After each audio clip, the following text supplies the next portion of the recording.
Across the vast expanse of Asia, where plains give way to deserts and mountain ranges rise softly above valleys, there once existed spaces of which only fragments remain. These fragments do not form a unified map. They are scattered, as if each culture had chosen its own rhythm and place within the landscape. Eastern sanctuaries, cliff-top cities, underground cave halls, palace platforms, and ancient roads all are parts of a world that has vanished, but continues to be felt through stone, which retains its form even after the people who created it have vanished. These spaces are not connected by straight lines. Each object existed separately, but together they reflect a history in which the landscape was the primary reference point. Here, architecture depended on light, wind movement, the density of the stone, and the depth of the soil. This is precisely why many elements have survived. They were created to become part of the earth. A journey through the vanished cultures of Asia is an attempt to restore the order in which space explains itself. Each subsequent location reveals a new way of existing within nature, and this sequence allows us to see the ancient world not through dates, but through forms, proportions, and traces of movement. In southern Cambodia, in a lowland valley where rivers change their course seasonally, lies a space long hidden beneath layers of earth and vegetation. Angkor Bore does not rise on hills or display architectural forms visible from afar. Its structure exists closer to the ground, and this is precisely what gives the space its unique coherence. The lines preserved in the relief form a system in which architecture was linked to water, the movement of sediment, and the soft topography. The approach to Angkor Bore begins on a plain crisscrossed by canals. These canals are not straight.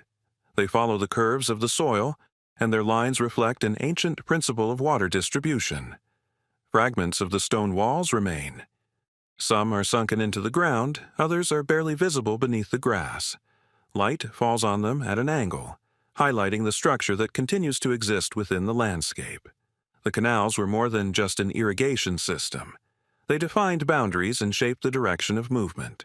Their rhythm determined the structure of the entire space. As the canal line reaches the central area, the transition from natural to architectural relief becomes noticeable. Here lie the remains of platforms that formed the foundations of ancient structures. The platforms are made of large stone blocks. Their surface is smooth, although in places damaged by time. Light highlights subtle irregularities, and shadow falls along the edges, enhancing the perceived form. These platforms served as the foundations for pavilions, columned halls, and sanctuaries. One of the key elements of Angkor Bore remains the remains of the central platform. It occupies the space that was once the heart of the complex. The platform is elevated above ground level, creating a sense of transition between two levels: the lower, where the canals ran, and the upper, where the buildings were located. The platform's lines are smooth, and its angles retain their proportions. Light falls on the surface in such a way that subtle changes in elevation are visible. This element suggests that the architecture was oriented toward the center, and movement within the complex was mediated by a system of ramps. To the east of the central platform is an area where the stone foundations of pavilions have been preserved. These foundations are rows of square or rectangular slabs laid evenly. Their arrangement creates a rhythm that remains visible even though the pavilions have disappeared. Light filters between the fragments of slabs, creating subtle lines of shadow, emphasizing the proportions. This area was associated with ritual activities, but its structure does not suggest subordination. It creates a sense of open space, where processes took place that did not require enclosed walls. On the southern side of Angkor Bore, the remains of roads remain. These roads are paved with slabs, many of which are partially buried. The straight lines of the roadway are oriented to connect the main elements of the space. Light falling on the slabs highlights the fine cracks and natural irregularities of the stone. The road served more than just transportation. Its purpose was to connect zones within the complex. It formed the axis around which the architecture existed. To the west of the complex are fragments of walls that may have served as fortifications or boundaries. These walls are low. The stones are laid horizontally and the fragments themselves appear as a natural continuation of the terrain. Angled light highlights the form, and shadows create a pattern reminiscent of a water network. These walls reflect not a defensive function but rather an attempt to create boundaries that would integrate into space rather than separate it. The northern part of Unsolved contains the most ancient elements. The foundations of the sanctuaries, which have a more compact structure, have been preserved here. The platform on which they stand is slightly elevated. The lines of stones form a shape that emphasizes the direction to the east. Morning light falls evenly on the surface, creating long shadows. This area reflects an ancient principle of orientation related to the landscape and the movement of the sun. The remains of water cisterns are particularly noteworthy. They are rectangular depressions lined with stone. These cisterns served as water storage facilities during the rainy season. Today, their walls are partially preserved, but even the fragments allow us to see the water distribution systems. Light falls on their interior surfaces, revealing small indentations and traces of time. These cisterns emphasize that water was a central element in the structure of Unsolved. Moving along the northeastern part of the complex, one can see the remains of terraces. They retain their direction and proportions, even though the structures themselves have disappeared. The terraces created a multi-level spatial structure.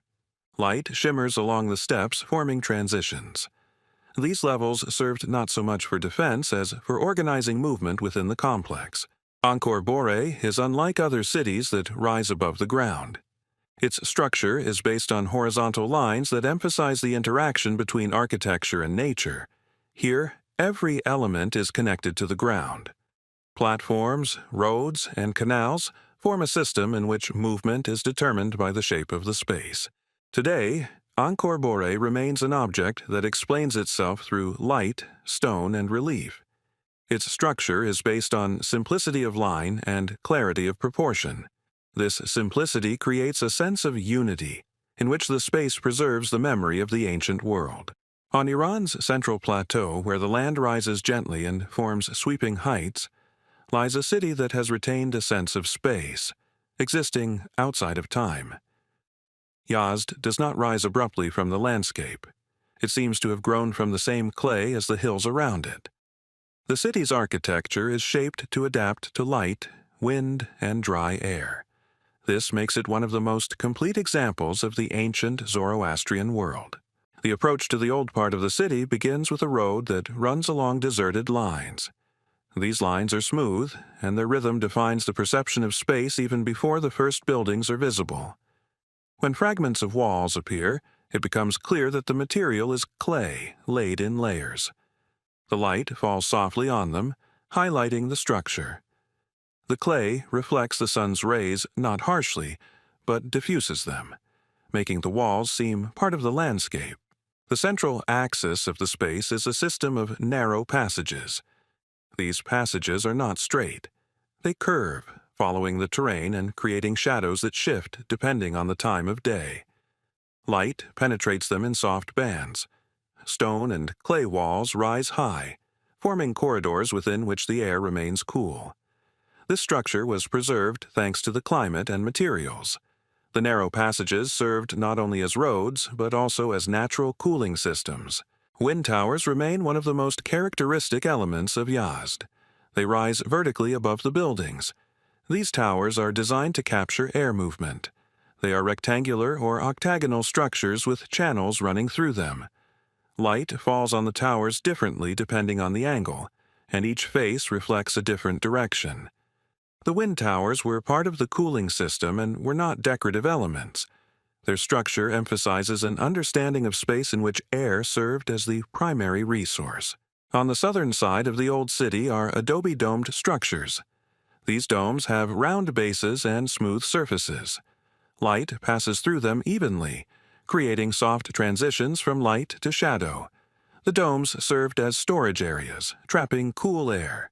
Their shape allowed for circulation, and their structure maintained a stable temperature. These structures have endured many seasons thanks to their climate-appropriate shape. The space, then, leads to the district's central square. The square is an open area paved with clay slabs. Light reflects off the surface, creating the feeling of a flat field. The square is lined with buildings that served as administrative and religious centers. Their facades are made of clay and brick. The lines of the buildings are strict, without unnecessary embellishment. Light emphasizes their proportions, and shadows create a rhythm. On the western side of the city are the ancient walls of Zoroastrian temples. These walls are constructed of stone laid in tight horizontal lines.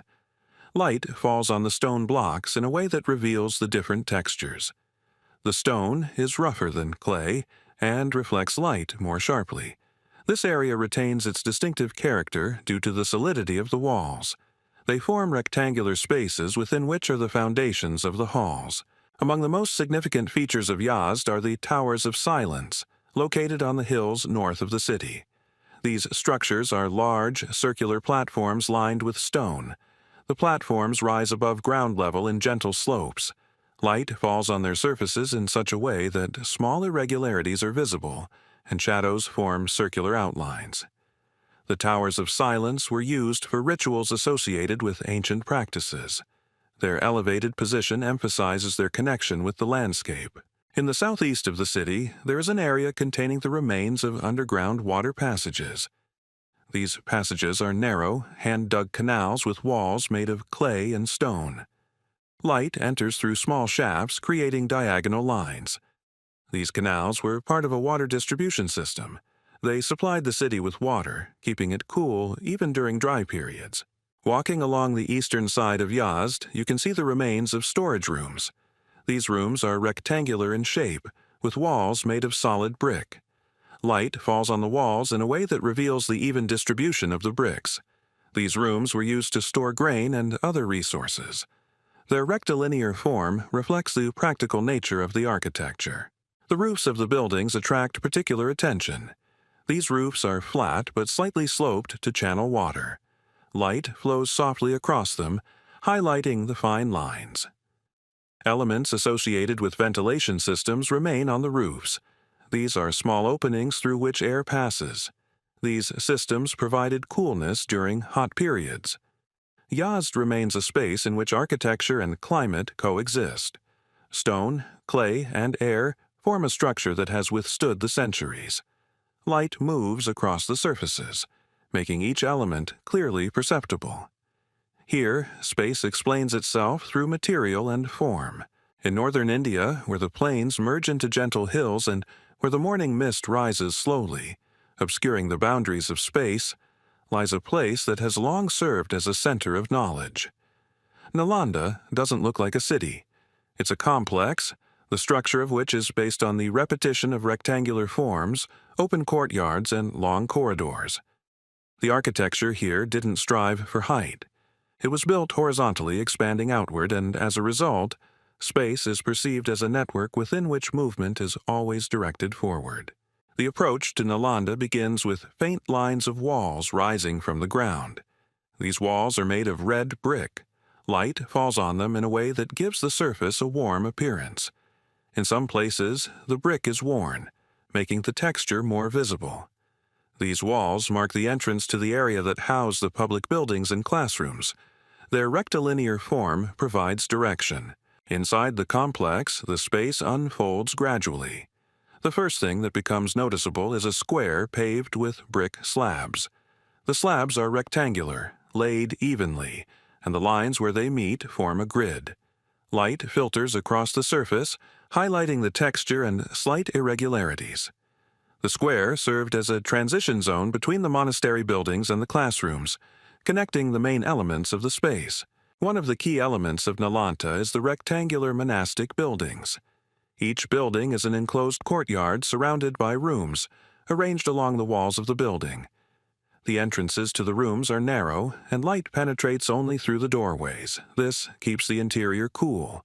The courtyard of each building is open, completely filled with light. The contrast between the shadows of the interior and the brightness of the courtyard creates a clear division of space. The corridors between the buildings are long and straight.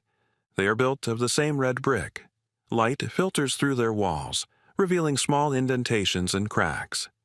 These corridors direct movement. They connect the different parts of the complex without creating vertical dominance. The space remains level.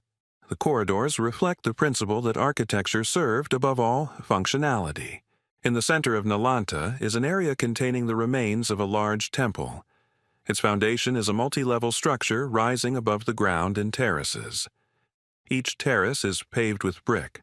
Light falls on them at an angle, creating long shadows. These terraces formed a structure containing practice halls. Although the upper levels of the temple have disappeared, the lower ones retain a sense of height.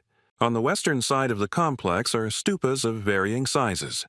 These stupas have round bases and rise in conical shapes. Their surfaces are composed of bricks laid in dense lines. Light passes across the stupa's surfaces, revealing horizontal layers. The stupas are arranged to create a rhythm. They create a sense of sequence, and their placement indicates the direction of the main movement within the complex. The northern part of Nalanta contains the remains of classrooms. These rooms are wider than those in the monastery buildings. Their walls are straight and the interior is open. Light filters through several openings, creating soft lines on the floor. These were areas for student gatherings. The space is arranged to ensure even sound distribution. Moving east, fragments of the library complex can be seen. Despite the destruction, the building's form can be discerned from the remains of its walls. These walls are thicker than those in other parts, constructed to support large spaces. Light filters across the walls, revealing the marks of time. This area served as a key part of the complex. Texts were stored here, and the architecture reflects the need to create sustainable spaces. The southern side of Nalanda contains narrow passages leading to small halls. These halls are located close to one another, forming a grid that creates a sense of density. Light penetration is limited, giving the space a quiet feel. These rooms were used for small group study. On the outskirts of the complex, remains of walls remain, marking the outer boundaries. These walls weren't defensive, but rather served as structural elements defining the space. The stone and brick are laid evenly, and the lines of the walls are oriented toward the main buildings. Light falls on them in such a way that the unevenness caused by time is visible. Nalanda existed as a space in which architecture was based on ordered movement. Corridors, courtyards, stupas, and halls form a structure in which everything is directed toward the center. Light and shadow emphasize order. The complex reflects the principle that knowledge was perceived as part of space. Everything here is designed so that movement, light, and sound coexist in a unified rhythm. In the south of Henan Province, where a river flows between two rocky ridges and forms a narrow gorge, lies a space that has preserved an ancient system of interaction between landscape and stone. The Longmen Grottos do not resemble a city or a temple complex. They are a long sequence of hand-carved niches, halls, and facades that form a system subordinated to the terrain. Stone here does not serve as a building material. It was a foundation, removed to form the space within. The approach to the caves begins along a road that runs alongside the river. The river flows calmly, its surface reflecting the lines of the cliffs. The light falls on the water, creating long reflections. On the right side, a cliff rises, within which the caves are located. This cliff is uneven, its surface composed of soft lines and sharp protrusions. The light highlights the changes in elevation and creates shadows that change depending on the time of day.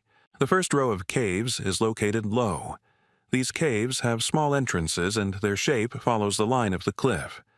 Light penetration is limited, creating soft transitions between the interior and the entrance.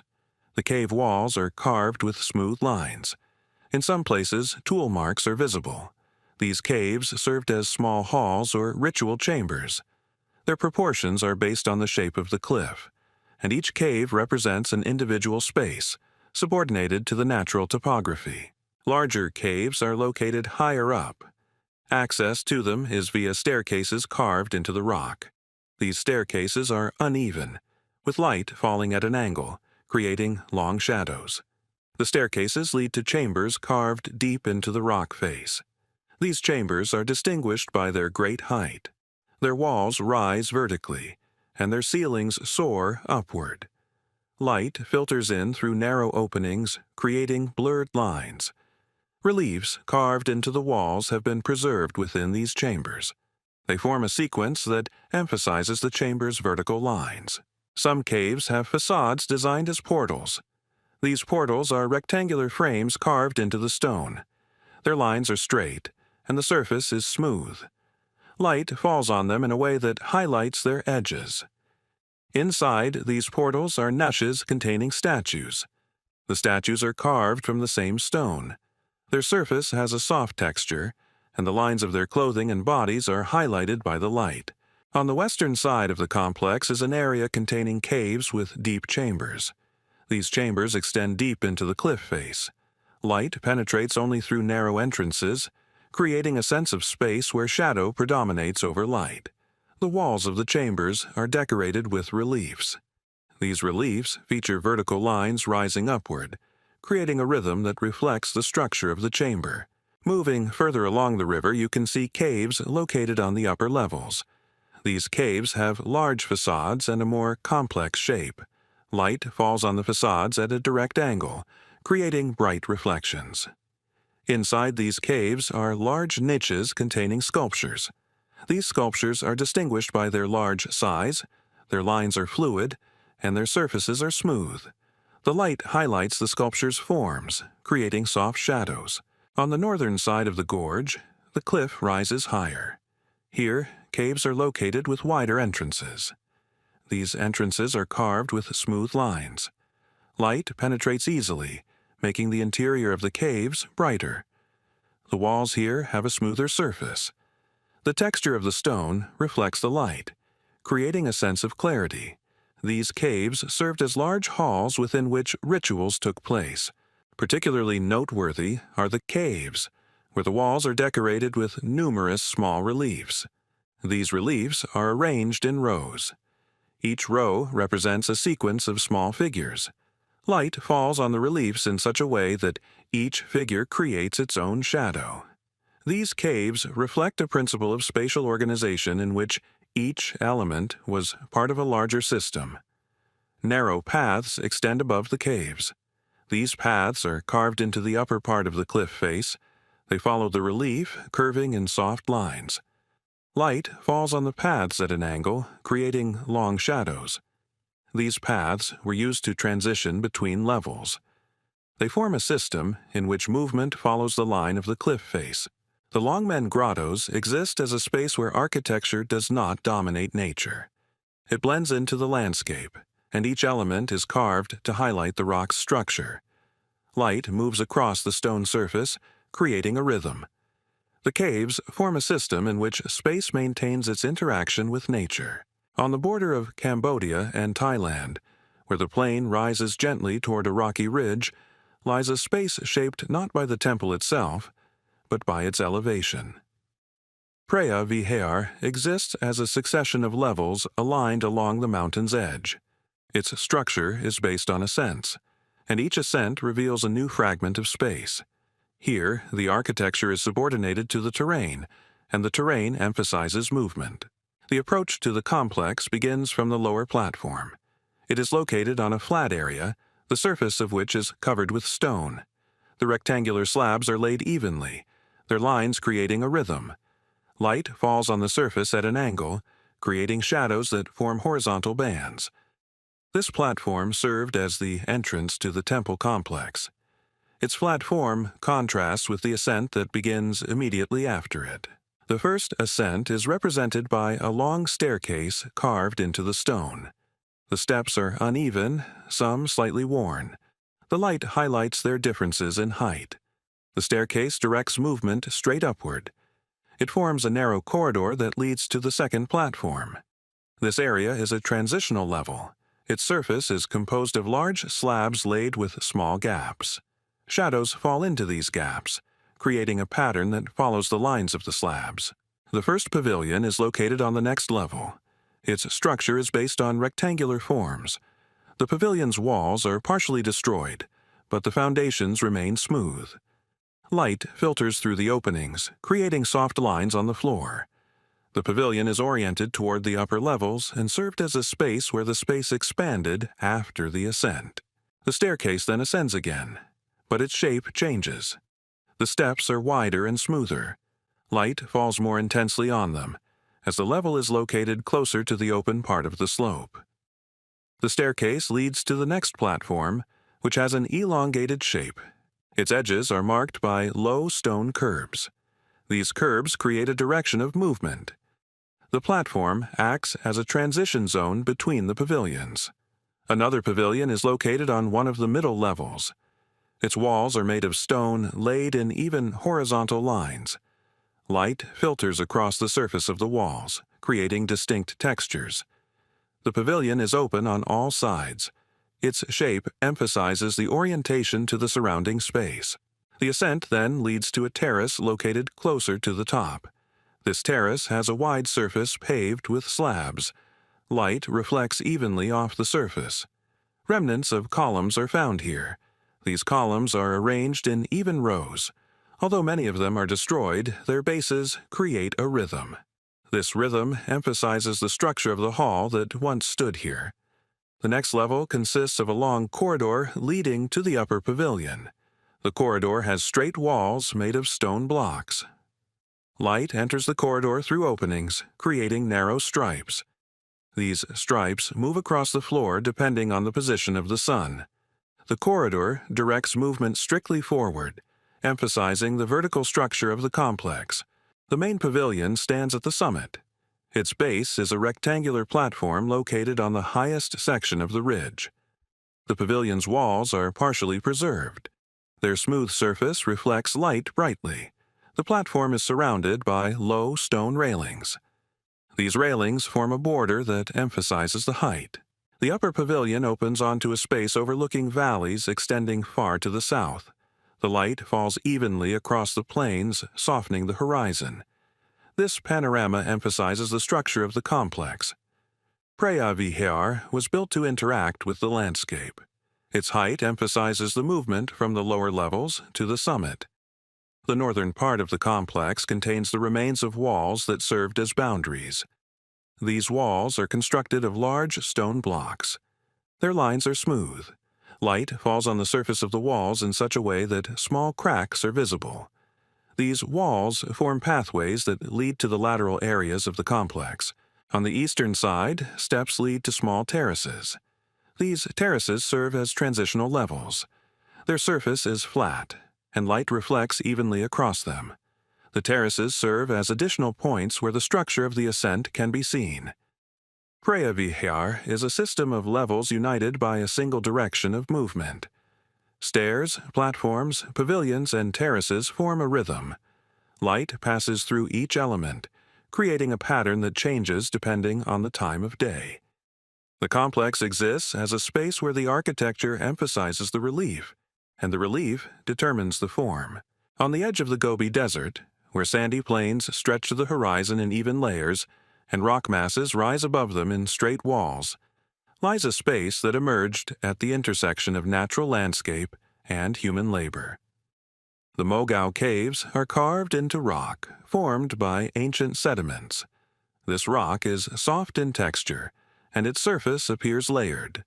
Light falls on it in such a way that fine lines can be discerned. It is in this wall, stretching along an ancient route, that hundreds of chambers were carved. The approach to the caves begins on a wide plateau where the earth is compacted by the wind. The plateau is level and its surface reflects light, creating a sense of bright space. The light falls on the lower part of the cliff, highlighting its unevenness.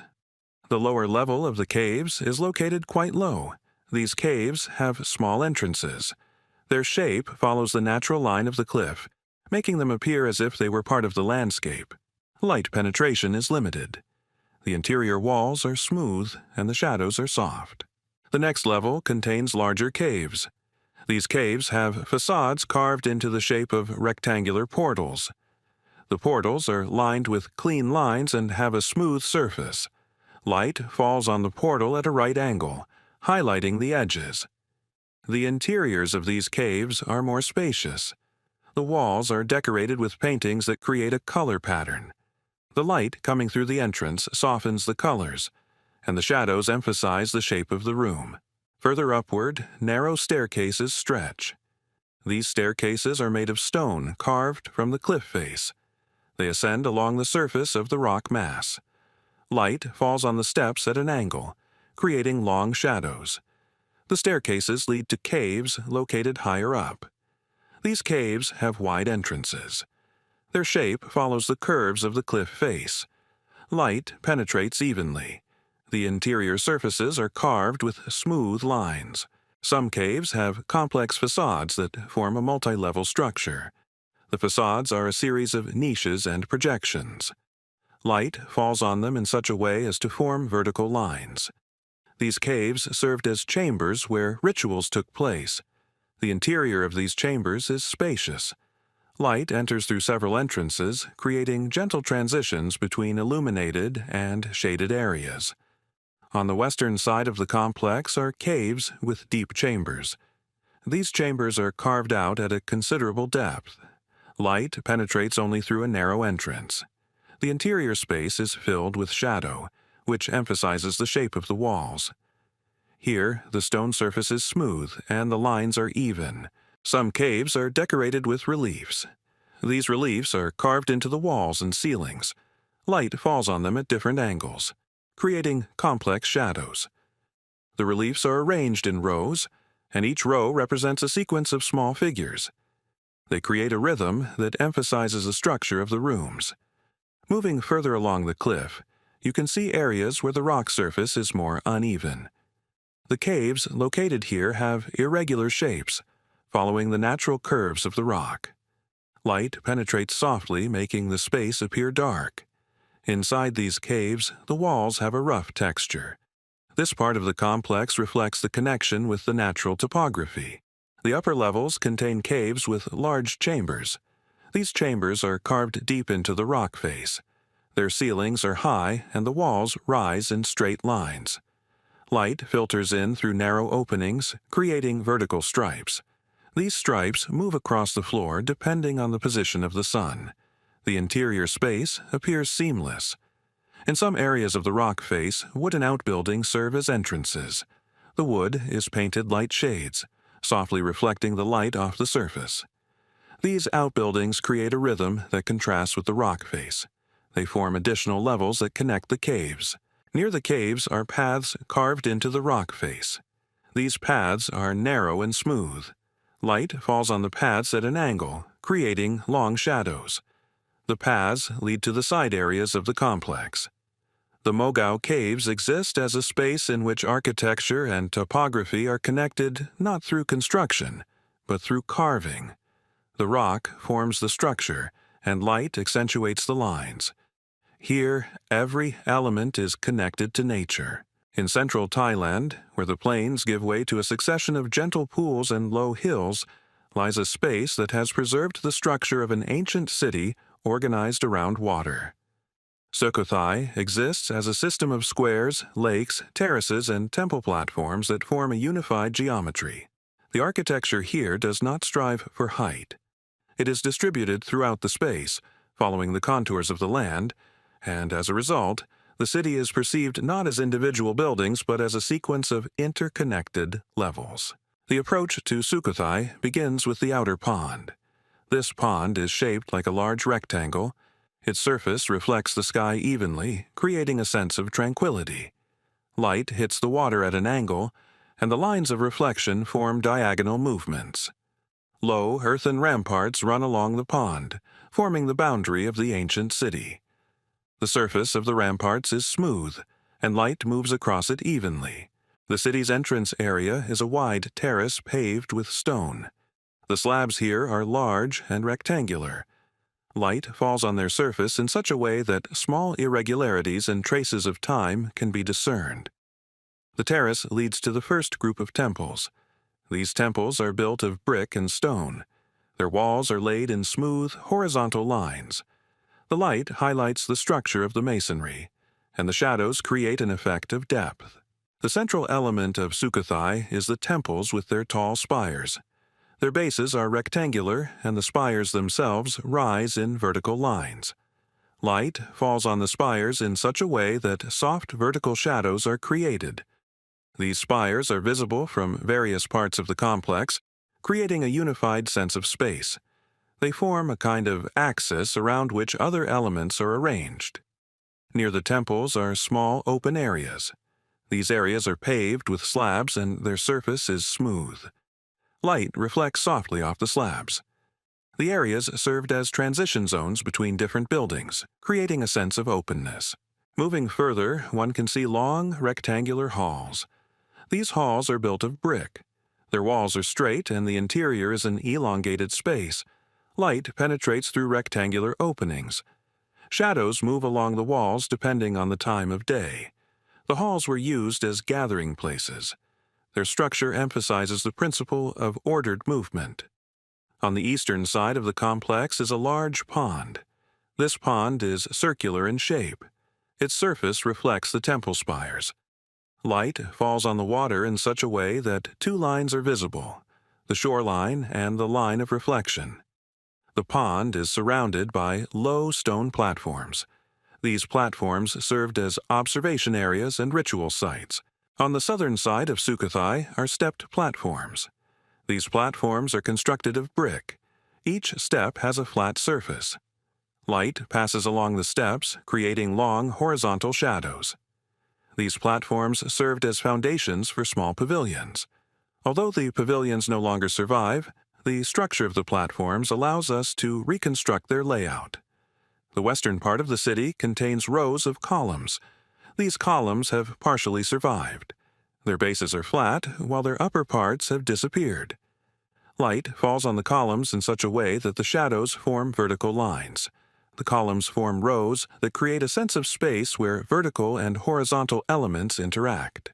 The northern zone is dominated by small temples. These temples have square foundations and low walls. Light enters through narrow openings, creating soft lines. The temples are located on high platforms, rising above ground level in smooth lines. Particularly noteworthy are the lakes located within the city. These lakes have varied shapes, their surfaces reflecting the landscape. Light falls on the water, creating a pattern that echoes the lines of the architecture. The lakes served as a central element in the city system, forming visual axes. As you move through the complex, you'll notice paths paved with small slabs. These paths follow the contours of the landscape. Light falls on them at an angle, creating shadows. The paths connect different zones of the city. They form a network that emphasizes the structure of movement. Sukhothai exists as a space where architecture is distributed among water, earth, and light. Temples, spires, platforms, paths, and lakes form a system in which movement emphasizes form. Light flows across the surface of each element, creating rhythm. This is a space in which ancient order is preserved through structure and elements that have endured for centuries. In southern India, amid hills composed of enormous granite boulders, lies a space that seems shaped not only by man, but by the rock itself. Hampi is nestled within a landscape where every element, from rock massifs to dry riverbeds, directs movement. The architecture here isn't opposed to nature. It's integrated into it, echoing the lines and rhythm of the rock world. This is precisely why the space feels seamless. The stone from which the temples are built and the rock lying in the mountains share the same texture, the same shadows, the same lines. The approach to Hampi begins on a plain where large boulders lie haphazardly, but this chaos creates a certain rhythm. Light falls on the boulders at an angle, highlighting their rounded shapes. Paths paved with slabs run between them. These slabs are laid evenly, and their connections form lines along which the light is distributed. The path leads to the central area of the complex. The first thing that meets the eye is a wide platform surrounded by columns. The columns are elongated vertically, their surfaces divided into smooth edges. Light moves along the columns, creating long shadows. This platform served as the entrance to the temple complexes. Its geometry emphasizes the spatial axis, which is directed to the east. To the left of the platform are the remains of pavilions. These pavilions have square foundations. Their walls are constructed of smooth stone blocks. Light falls on the walls in such a way that small indentations are visible. The pavilions are open, and the shadows within them are softly distributed. They are shaped so that the space is perceived as a part of a plane. Moving further, one can see an elevated platform. It is a rectangular base that rises above the ground in several levels. The steps leading to the platform are wide and smooth. Light passes along the steps, creating horizontal bands. On the upper level are columned halls. These halls have open facades, which ensure that the space inside is evenly illuminated. In the eastern part of the complex is a temple distinguished by its multi-level structure. Its foundation consists of a series of square terraces. Each terrace is paved with stone, highlighting their smooth lines. The temple walls are constructed of even blocks laid horizontally. Inside, the temple is divided into halls separated by columns. The columns are tall and their surfaces are smooth, casting shadows evenly between them. To the southwest of the temple lies an area containing the remains of ancient markets. These markets consist of long rows of pavilions. The pavilions have a uniform structure, a rectangular base, columns supporting the roof, and a level area in front. Light falls on the columns in such a way that rhythmic lines are visible. These rows create a sense of orderly movement. The space then opens onto a long road leading to another part of Hampi. This road is paved with large slabs. The slabs are evenly spaced, and their surface is smooth. Oblique light makes small cracks visible. This road served as the main axis of the city, connecting temples, pavilions, and public areas. On the northern side of the complex are the ruins of royal structures. These structures have square foundations. Their walls are constructed of dense stone. Light falls on them at a perpendicular angle, highlighting the structure. Inside, the structures are empty rooms. Their form is simple, and the shadows are evenly distributed. These buildings have retained their structure, even though the upper levels have disappeared. A spacious pool is particularly noteworthy. Its rectangular shape and the walls are made of smooth stone blocks. Light falls on the inner surfaces of the walls, reflecting their texture. The water inside the pool once filled the space evenly. Although it is now gone, the shape of the pool retains a sense of depth. To the east of the complex are stone platforms that served as the foundations for small temples. These platforms are rectangular. Their surfaces are smooth, and their edges emphasize the direction of movement. Light falls softly across the surface. The platforms are elevated, creating a sense of open space. Moving to the northeast, one can see a long wall made of large stone blocks. This wall extends along the slope. The light emphasizes its horizontal lines. Terraces are located behind the wall. These terraces connect the upper and lower levels of the complex. In the central part of Hampi, stairs play a significant role. They connect different levels, and their structure is subordinated to the terrain. Light moves along the steps, creating a rhythm. The steps are wide, and their surface is smooth. Hampi exists within the landscape as a space in which architecture and stone are directly related. Platforms, columned halls, roads, and terraces form a unified system. Light flows across the surface of each element, highlighting its form. Here, space explains itself through a structure that has withstood centuries, remaining a solid part of the natural terrain.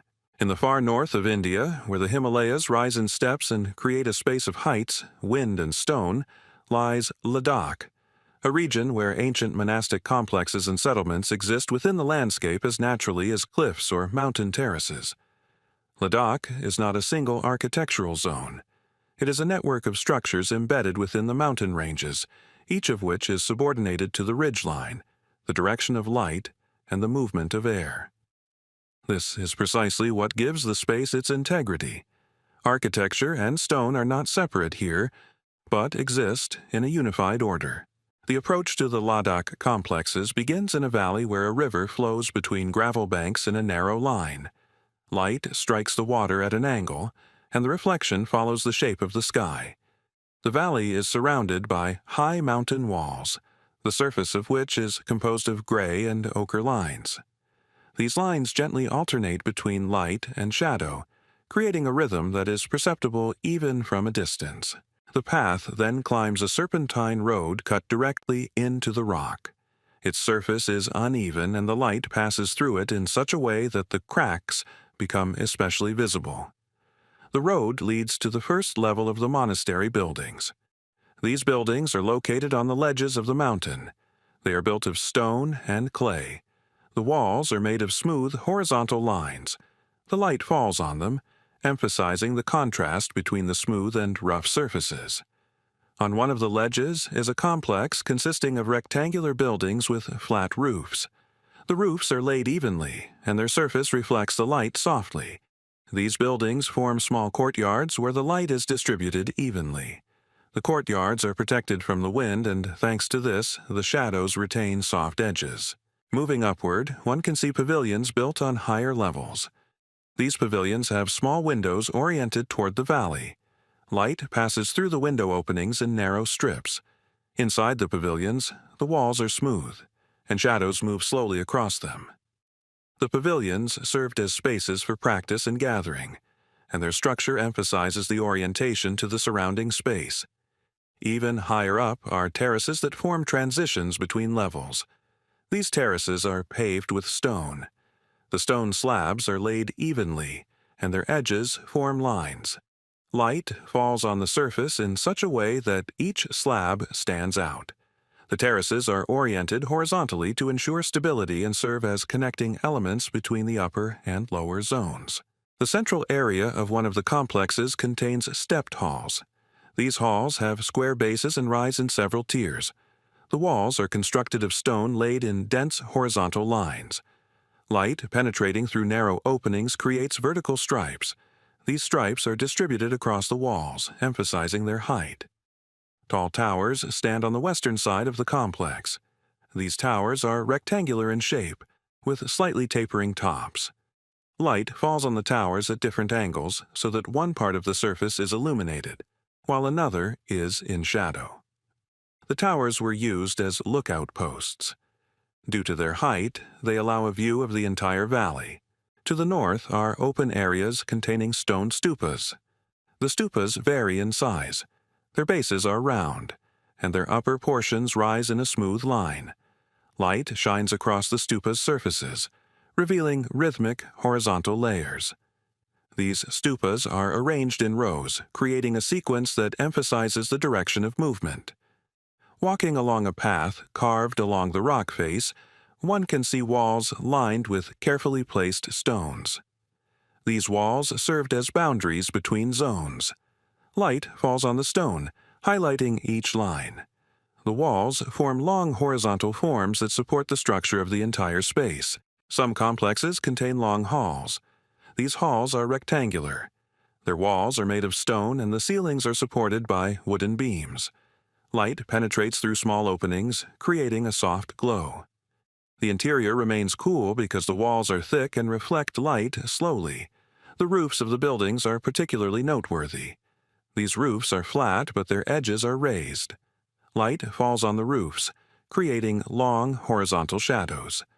Elements of ventilation openings have been preserved on the roofs.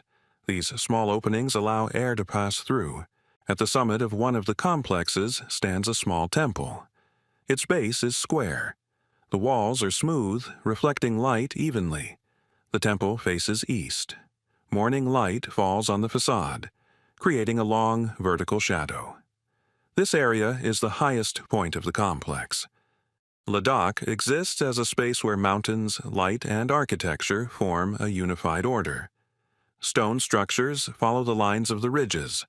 Terraces, halls, towers, and stupas are interconnected in such a way that movement is perceived as part of the relief. Light falls softly across the surface of each element, emphasizing its form. This is a region where ancient structures remain part of the mountain world, preserving a structure that has withstood the centuries.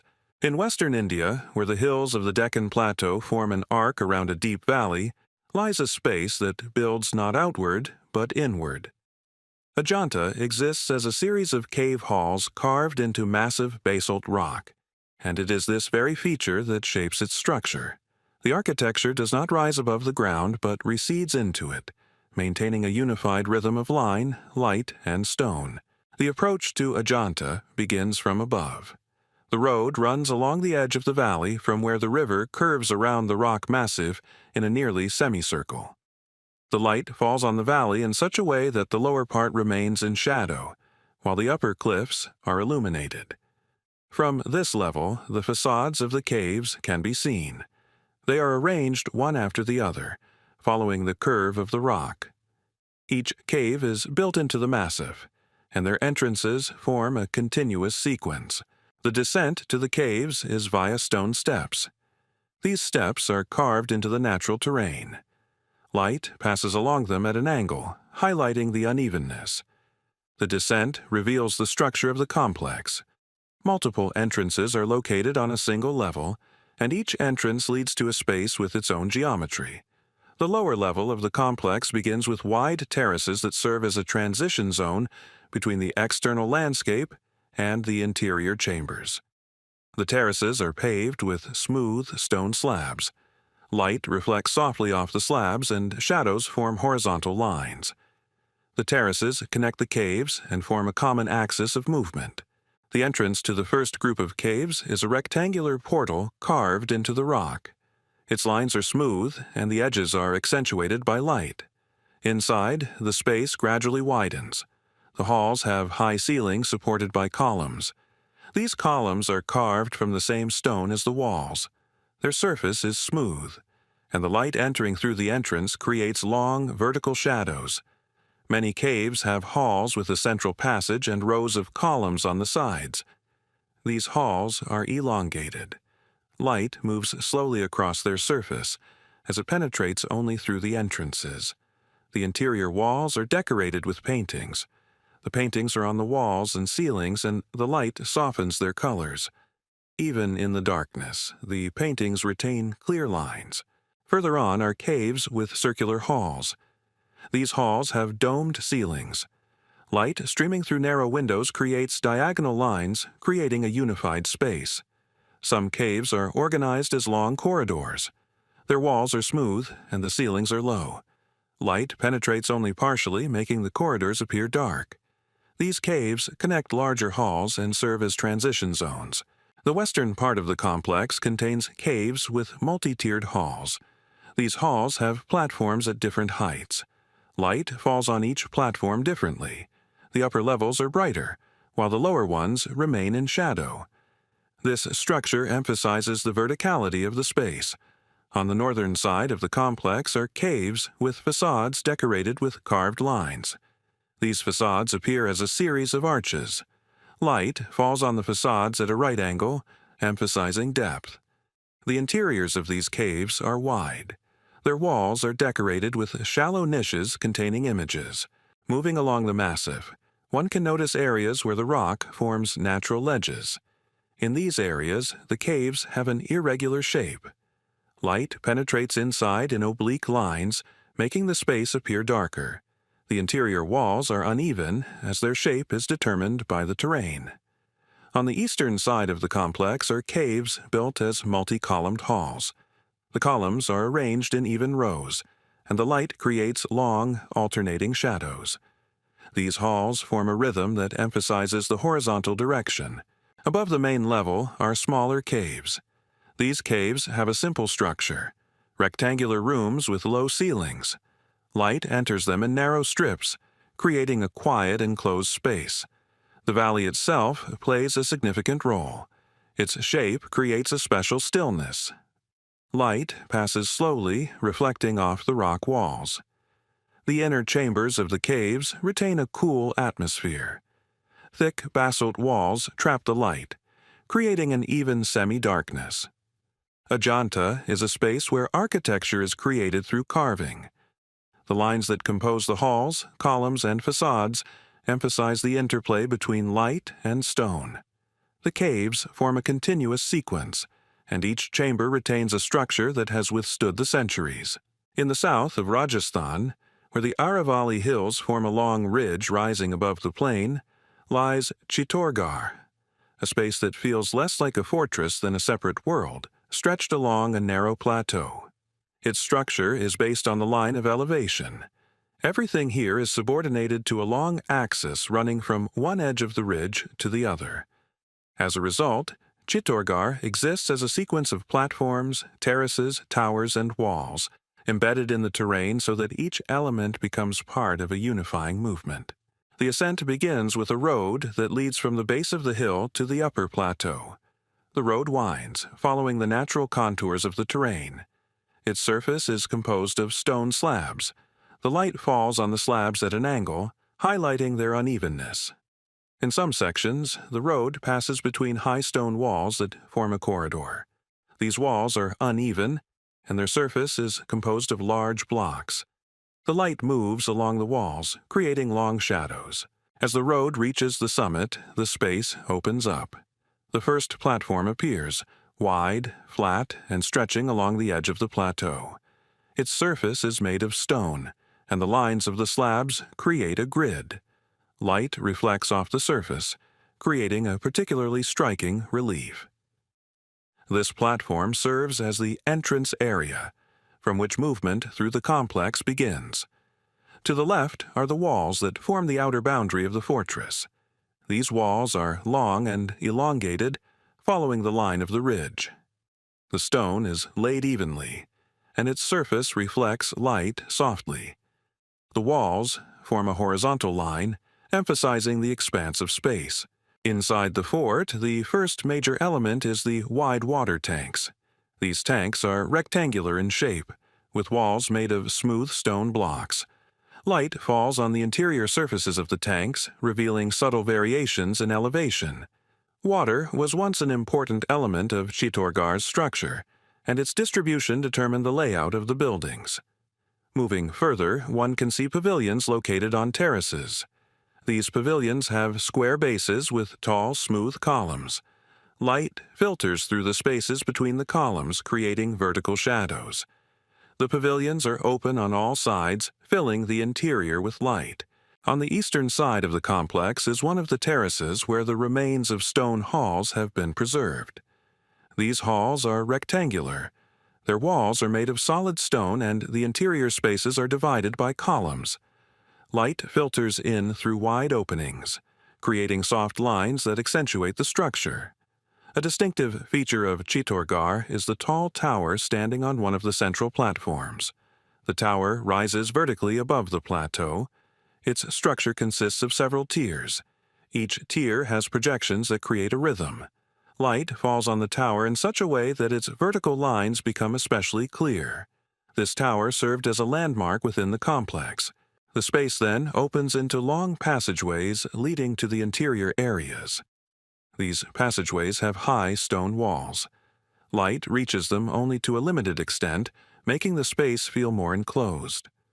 The walls retain deep shadows, creating a sense of enclosure within the interior structure. A large palace complex is located on the western side of the complex. Its walls are made of light-colored stone, allowing light to diffuse evenly across the surface. The palace halls have large openings, brightly illuminating the interior. The halls are separated by columns, which create a rhythm that emphasizes the height of the rooms. The palace grounds contain open courtyards. Their surface is flat, reflecting light off the stone, creating a soft glow. The courtyards served as transition zones between halls, creating a space that connects architectural elements. The southern side of Chittorgarh contains rows of walls that form stepped levels. These walls are made of stone, and their upper lines are smooth. Light highlights the shape of the steps, creating a visual rhythm that enhances the sense of height. The complex's outermost section contains sanctuary areas. The sanctuaries have rectangular foundations and small pavilions. Light enters their interiors through narrow openings. These areas are quiet, and the shadows within are softly distributed. The complex also contains paths paved with small stone slabs. These paths connect various elements. Light falls on their surfaces in such a way that the fine lines between the slabs are visible. Chitorgar is located along a ridgeline, and it is this form that defines its architectural language. Walls, pavilions, towers, and terraces are subordinated to a horizontal direction. Light passes through each level, highlighting the form. This is a space in which movement along the plateau becomes part of the architecture. Here, height not only emphasizes the complex's location, but also shapes the system of light and shadow. Chitorgar maintains its order thanks to the ridgeline, which determines everything from the placement of water bodies to the placement of towers. In central Myanmar, between dry riverbeds and vast plains, lies a space that has existed for centuries as a capital. Ava is not distinguished by the height of its buildings or massive walls. It is organized horizontally, and it is this horizontality that shapes its character. The architecture here is distributed across the land in such a way that each structure is perceived as part of an open space. Roads, terraces, pavilions, and monastic complexes follow the contours of the terrain and form a unified order. The approach to Ava begins with a road that crosses a flat plain. The soil here is compact, sun-baked. The light hits the surface at a direct angle, making shadows almost imperceptible. The road is marked only by traces of old slabs embedded in the ground. These slabs are uneven, but their lines are still visible. The road leads to the first level of ancient buildings. The first significant element is the remains of walls that once marked the city's outer boundaries. These walls are low, constructed of large brick blocks. Light filters across the surface, highlighting every unevenness. The walls don't create a sense of enclosure. On the contrary, they emphasize the openness of the space. Further on, there's a wide area where traces of ancient roads are visible. These roads are paved with large stone slabs. The slabs lie parallel, forming straight lines.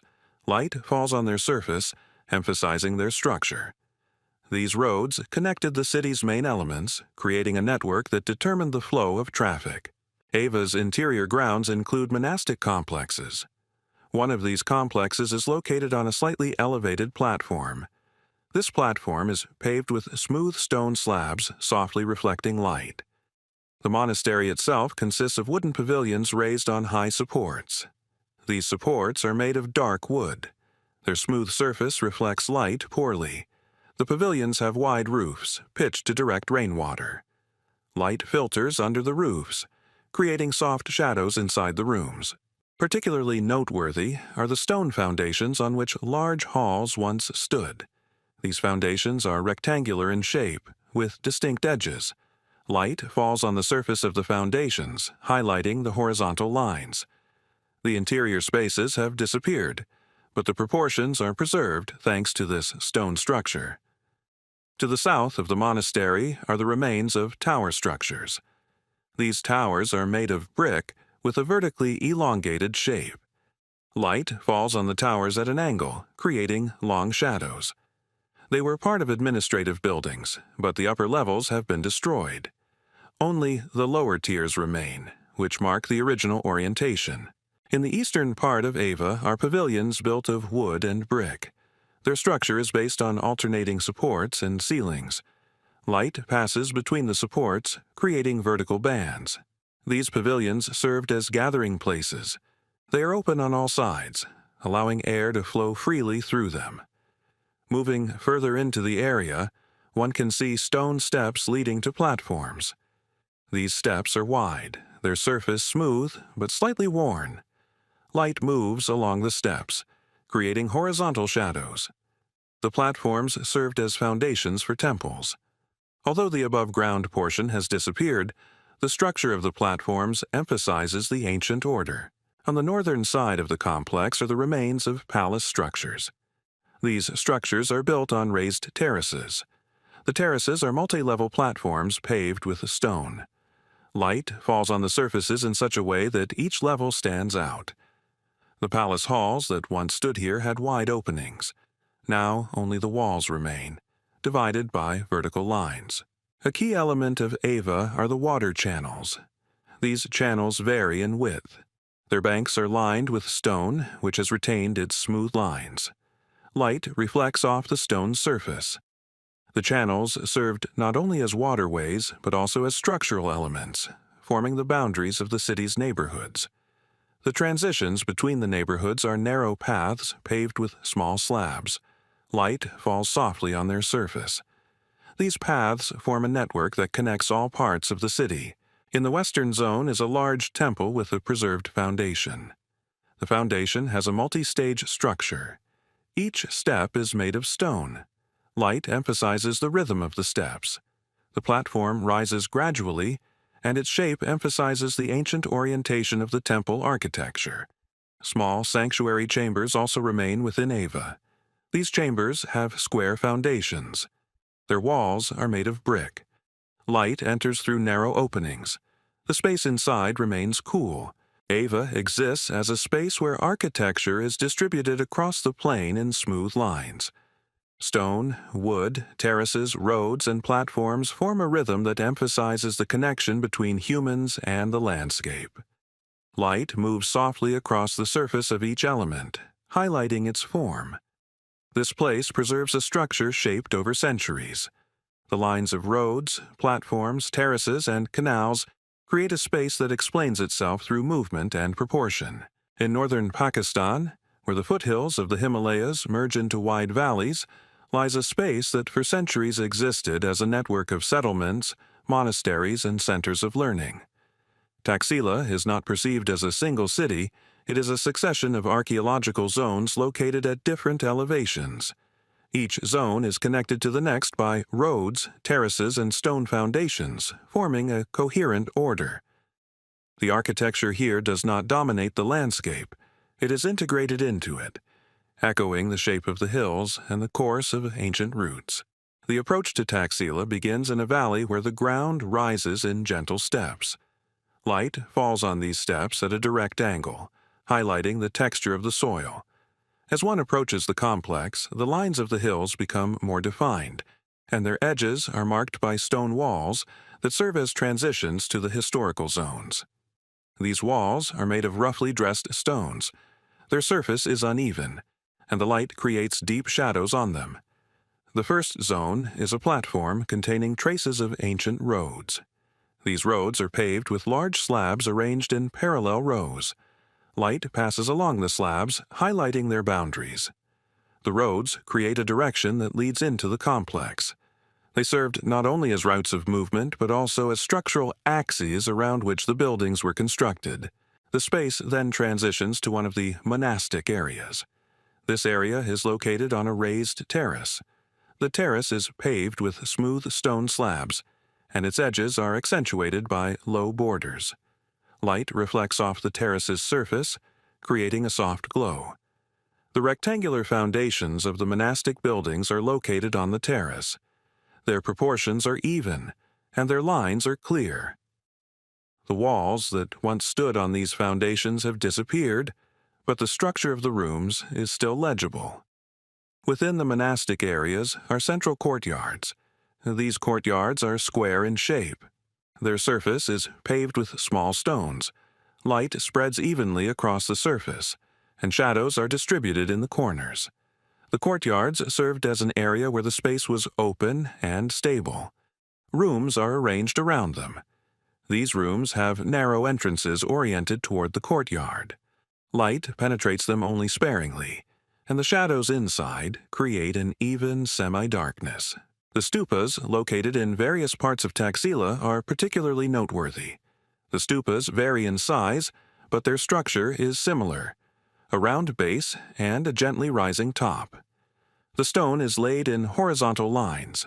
Light moves across the stupa's surfaces, creating a rhythm. The stupas are located on open platforms, which emphasizes their form. Residential quarters have been preserved in one area.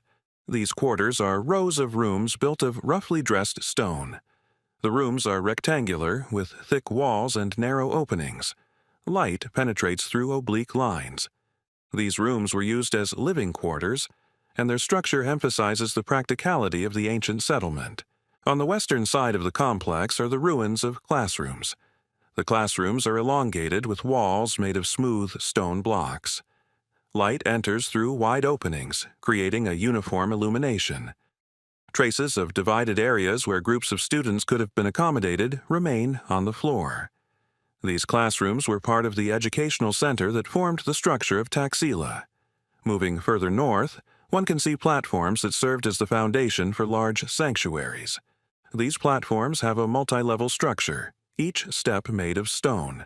Light emphasizes the rhythm of the steps, creating horizontal shadows. The platforms rise gradually. This structure emphasizes the orientation toward vertical movement. In the eastern part of Taxila are long, stone-lined corridors. The corridors are straight and the walls are made of smooth blocks. Light enters the corridors through narrow openings, resulting in evenly distributed shadows within. The corridors served as a connecting element between the different parts of the complex. A system of water cisterns has been preserved on the outskirts of the complex. These cisterns are rectangular in shape, with walls made of large stone slabs. Light falls on the interior of the cisterns, highlighting the stone surface. The cisterns were used to collect water during the seasonal rains. Taxila also contains small sanctuary chambers. These chambers are square in shape with stone walls. Light enters through a single opening, maintaining a cool atmosphere inside. These chambers served as sites for specific rituals. Taxila is a space where the architecture is distributed among mounds, terraces, and roads. Stone plays a dominant role, its lines defining the structure. Light moves across the surface of each element, highlighting its form. The complex exists as a network, with each level connected to the next. Roads, platforms, stupas, halls, and courtyards form a unified order, preserved by the relief. On the central plateau of Anatolia, where the Earth's surface rises in gentle waves and forms wide, open spaces, lies an area perceived as a balance between nature and architecture. Göreme is not a city in the conventional sense. It is a space formed from soft volcanic rock, where depth, height, and light create their own architecture. Here, lines are carved into the cliffs, and the cliffs themselves appear as independent forms, rising from the ground in vertical and diagonal planes. This combination creates the feeling that each form here has emerged from the earth, yet bears traces of human presence, who use the terrain as a basis for creating spaces. The approach to Göreme begins on a plane where the surface is smooth and the light falls evenly. The first cone-shaped formations appear on the horizon. These cones are elongated and have narrow peaks. Their surfaces are smooth, although rough in places. Light moves along the cones, creating long shadows that emphasize the verticality. These formations form the first layer of space that leads to denser groups of rock massifs. As the path climbs higher, areas with denser rock formations emerge. These rocks have irregular shapes. Some rise vertically, others are tilted. The light falls on them at an angle, creating soft transitions between light and dark areas. Rectangular entrances are carved into some of the rocks. Their shape is precise with smooth edges. The light entering creates short streaks on the ground surface. These entrances lead to chambers carved into the rock. The first room, located closest to the entrance, is rectangular.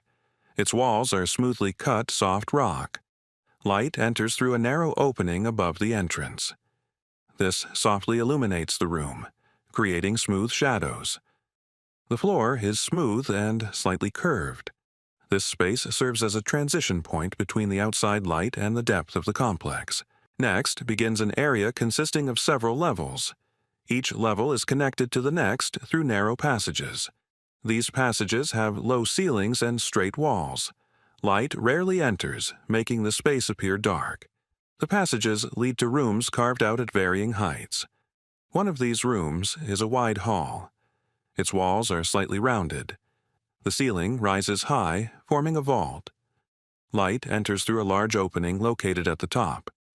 This light falls vertically, creating a soft circle of light in the center. At the edges of the hall, the shadows become deep and even. On the next level is a smaller hall. Its ceiling is lower, the walls straighter.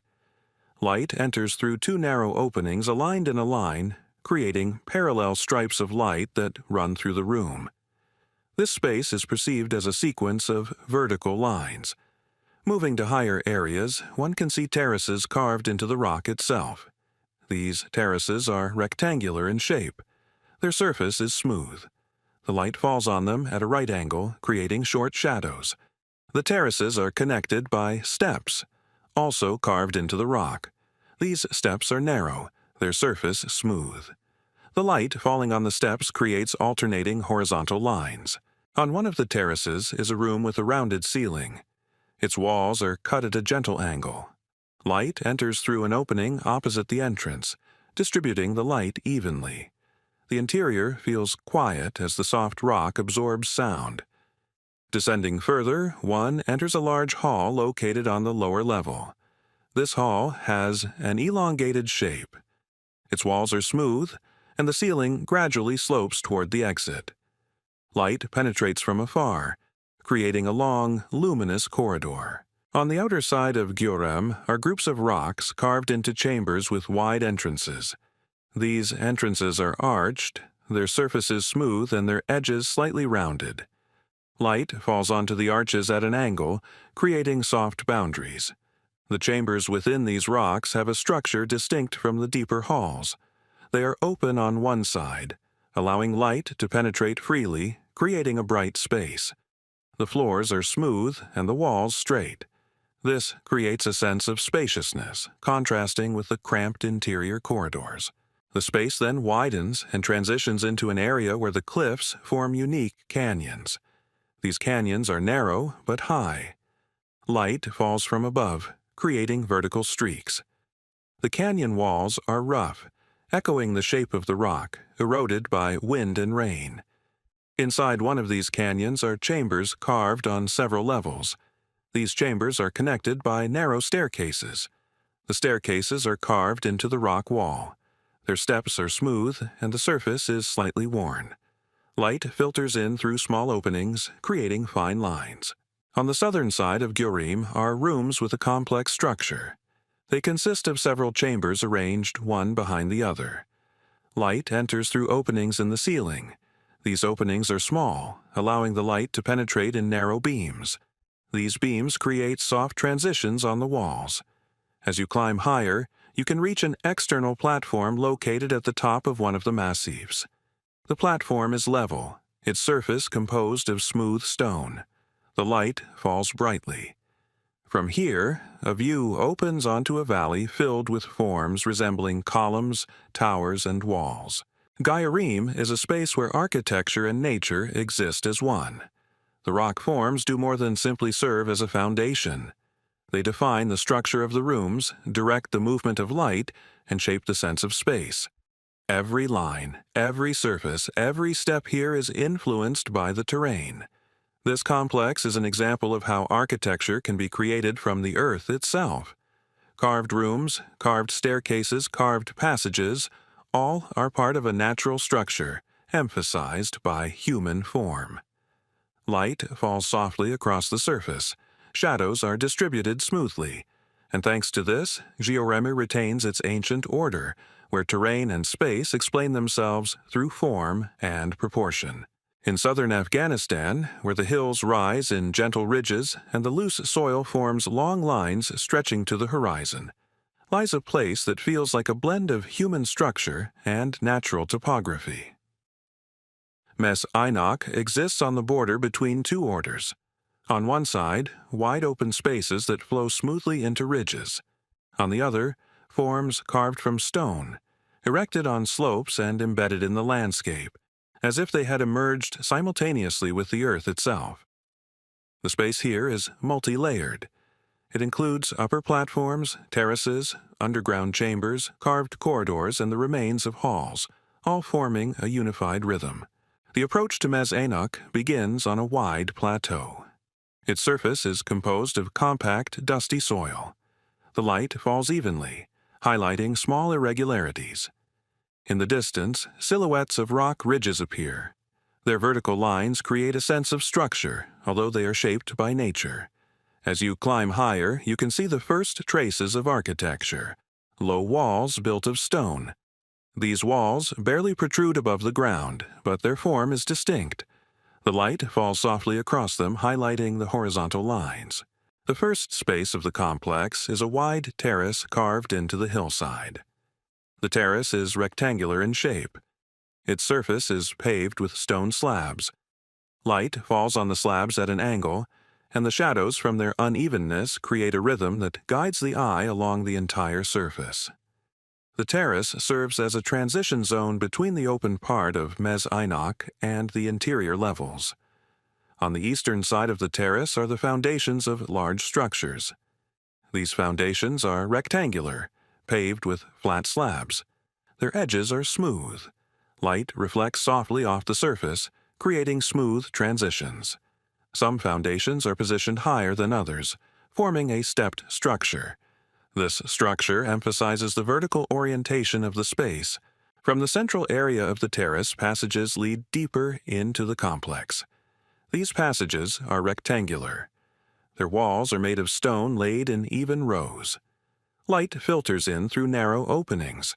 A soft semi-darkness reigns within the passages.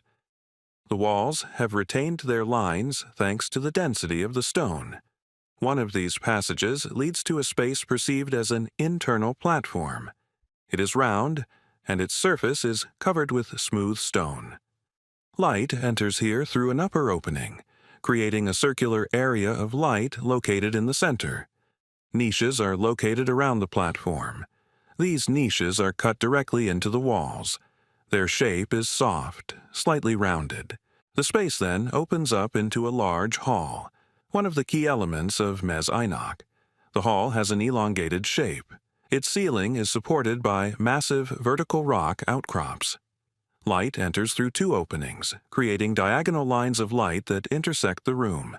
These lines create smooth transitions between light and dark areas. The walls of the hall are smooth. The structure of the room emphasizes space over detail. On the southern side of the complex is a series of small rooms. These rooms are rectangular in shape, but their sizes vary. Some are narrow, others wider. Light enters through a single opening. The rooms are connected by narrow corridors. The corridors have low ceilings, and moving along them feels like entering the earth. On the western side of Mez Einok are open platforms. These platforms are polygonal in shape. They are located at different levels and are connected by stairs. The stairs are carved into the stone. Their steps are smooth and slightly worn by time.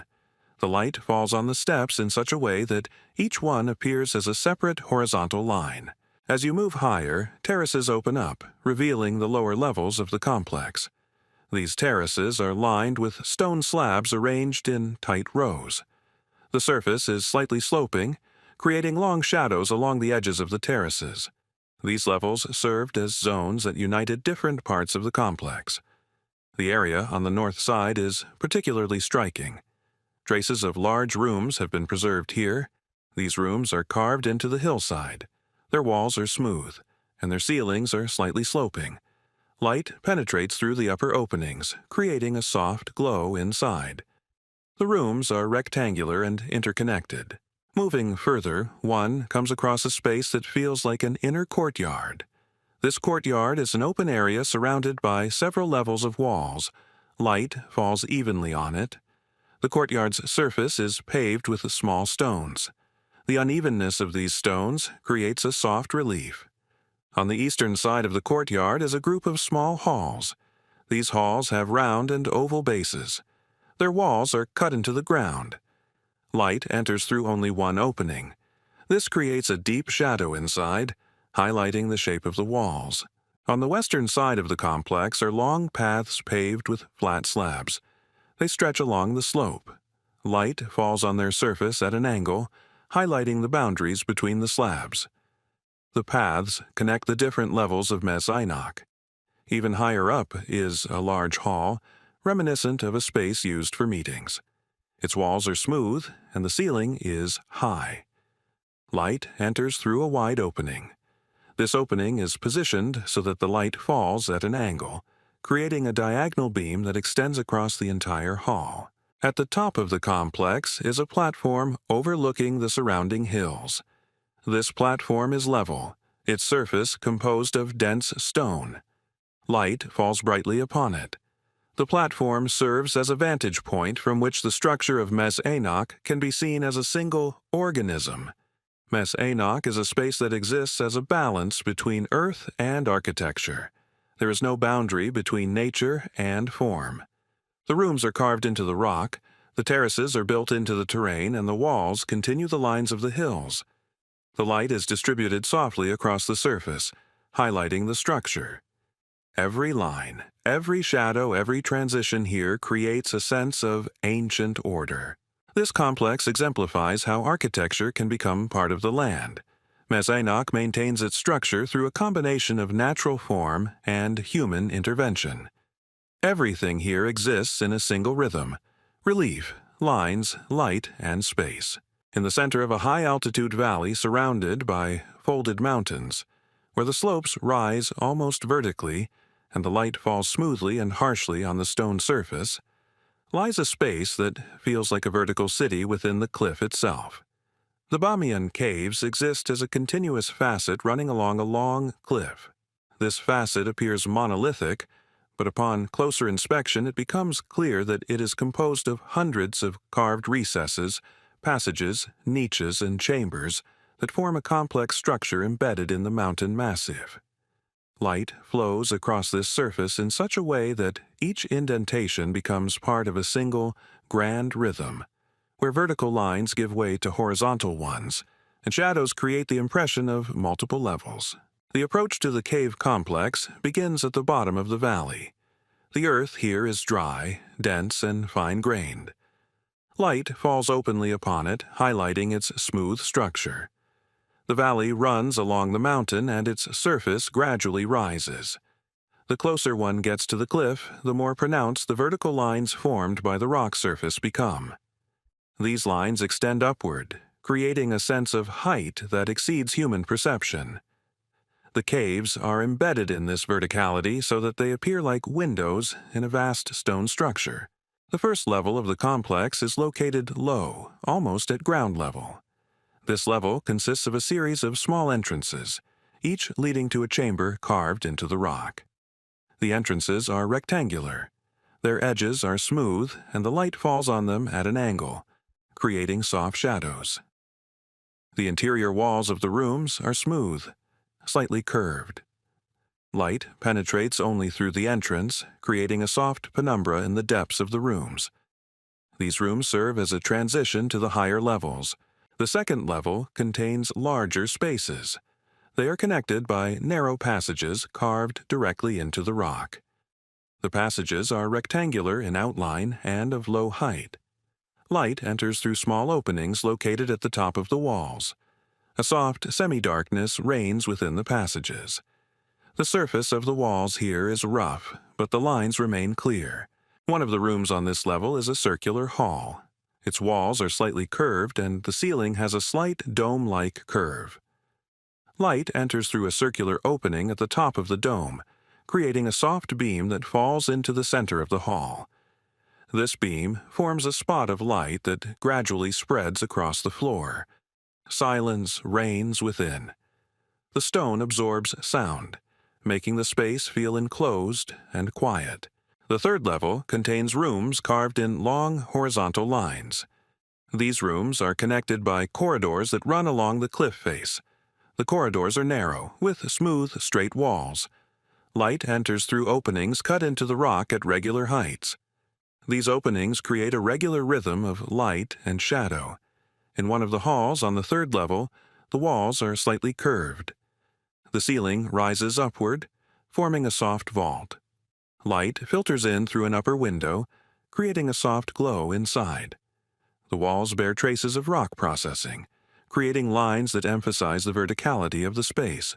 The higher the complex rises, the more complex its structure becomes. On the fourth level, there are rooms connected by a multi-level system.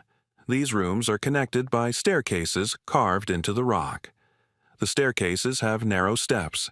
Light falls on them from above, creating alternating bands of light and shadow. These bands extend along each step and form a rhythm that guides movement. One of the rooms on the fourth level is a large hall with a high ceiling. The ceiling is slightly curved. Light enters the hall through two openings located at different heights, creating intersecting diagonal beams. They fall on the walls and emphasize their flowing form. A sense of vertical movement reigns within, although the room itself has horizontal contours. On the fifth level, there is a group of terraces cut directly into the rock face. These terraces are flat areas, brightly illuminated by the absence of any obstructions. The terraces are connected by stairs and narrow paths. Their smooth surface reflects light evenly. The terraces form transitional zones between the interior and the open space. Even higher up are chambers carved deep into the rock face. These chambers are rectangular in shape, with smooth, straight walls. Light enters only through small openings, creating a soft, semi-dark atmosphere. These chambers are connected by narrow corridors cut at a slight angle. On the sixth level, traces of a large chamber remain, featuring a wide entrance. This entrance is arched. Its surface is smooth and the edges are slightly rounded. Light falls on the entrance at an angle, and shadows create a sense of depth. Inside the chamber, the walls are slightly curved. Light enters through several openings at the top, distributing it softly across the surface. On the seventh level, there are chambers carved into the most vertical part of the rock face. These chambers are narrow and high. Their walls are smooth and the ceiling is shaped like a slightly curved vault. Light enters through vertical openings, creating long strips of light that extend along the walls. The highest level of the complex is an open platform perched atop a rock massif. This platform is level, its surface composed of dense stone. Light falls brightly upon it. The platform overlooks the valley. The valley's lines intersect the horizon, and the surface appears level. The Bamiyan caves are spaces in which architecture and natural form are so intimately fused that they are inseparable. Each chamber is carved into the rock. Each line follows the natural contours. Light and shadow play a key role here, creating a sense of ancient order. The complex's multi-level structure creates the impression of a vertical city, with rooms arranged in a strict sequence. Passages, corridors, and staircases are all carved into the rock, emphasizing its plasticity. The Bamiyan caves exemplify how space can be integrated into a natural structure while maintaining its unity and tranquility. Light filters across the rock surface, shadows are softly distributed, and thus the complex maintains an atmosphere in which everything, form, height, depth, light, and stone, exists in harmony. Deep in the island's interior, where the land rises in gentle arcs and the lines of the forest create a tranquil rhythm, lies a space that feels like a single architectural organism, embedded in nature. Anuradhapura doesn't look like a city in the traditional sense. It's a sequence of open spaces, wide terraces, massive forms, and long axes that connect areas spaced widely apart. Every form here emphasizes the connection between land and space. Light is softly distributed, objects are clearly visible, and shadows create a calm relief that gives the entire complex a cohesive feel. The approach to Anuradhapura begins on a plain, where the ground is level and the light falls at a right angle. As one approaches the complex, the first massif appears, a wide, domed volume rising from the ground like a near-perfect geometric form. The dome's surface is smooth, slightly curved, and the light reflects softly off it. This form sets the tone for the entire structure of Anuradhapura. The focus here is always on the volumes, rounded, massive, dense, yet subordinated to the terrain. The first circle of platforms is located around the largest dome. Each platform has a flat surface paved with stone slabs. These slabs are laid in dense rows, forming horizontal lines. The shadows from the slabs are barely noticeable, as the light is evenly distributed. Low stone borders are located along the edge of the platform, emphasizing the shape of the space. These borders create a sense of boundary, but not of enclosure. Beyond them, the open space continues, revealing other massifs. One of the massifs is located to the south. It is smaller in size than the central structure, but its form is just as expressive. Its surface is also smoothly rounded. Light moves across this surface along diagonal lines, creating a sense of continuous movement. At the base of this volume is a wide platform. Its surface is composed of large slabs. Their shadows create soft stripes that emphasize the scale. A wide road leads from the platform to the north. This road is paved with stone. Its surface is dense and its lines are almost straight. Light passes along the road softly, giving its surface a uniform appearance. The road connects several key spaces and forms the axis along which the volumes are arranged. On the eastern side of the complex is a group of rectangular halls. These halls have high walls made of large stone blocks. Their surface is smooth, slightly rough. Light enters through wide openings, creating long horizontal lines of light. Each hall has its own rhythm. Some are narrow and elongated, while others are more square. A soft semi-darkness reigns within, and strips of light create structure. Descending further, one enters an area with long stone corridors. These corridors are lined with large blocks. Their walls are straight, and the ceilings are smooth. Light enters through small rectangular openings, creating a soft, diffused illumination. The corridors lead to rooms with rectangular bases. These rooms are deeply carved, located in shadow, but their surfaces are smooth. On the western side of the complex stands one of Anuradhapura's most striking forms, a tall domed massif surrounded by several concentric levels. These levels are formed by terraces arranged one above the other. Each terrace has a flat surface and a wide edge. Light falls on the edges at an angle, creating soft, horizontal shadows. The terraces are connected by steps carved into the stone. Their surface has been slightly worn by time. Narrow paths run along the southern side of the terraces. They are paved with small slabs. These slabs create a relief where the light casts short shadows. The paths lead to wide platforms offering views of the entire complex. One of these platforms contains a rectangular hall with high walls. Its ceiling is absent, allowing light to penetrate freely.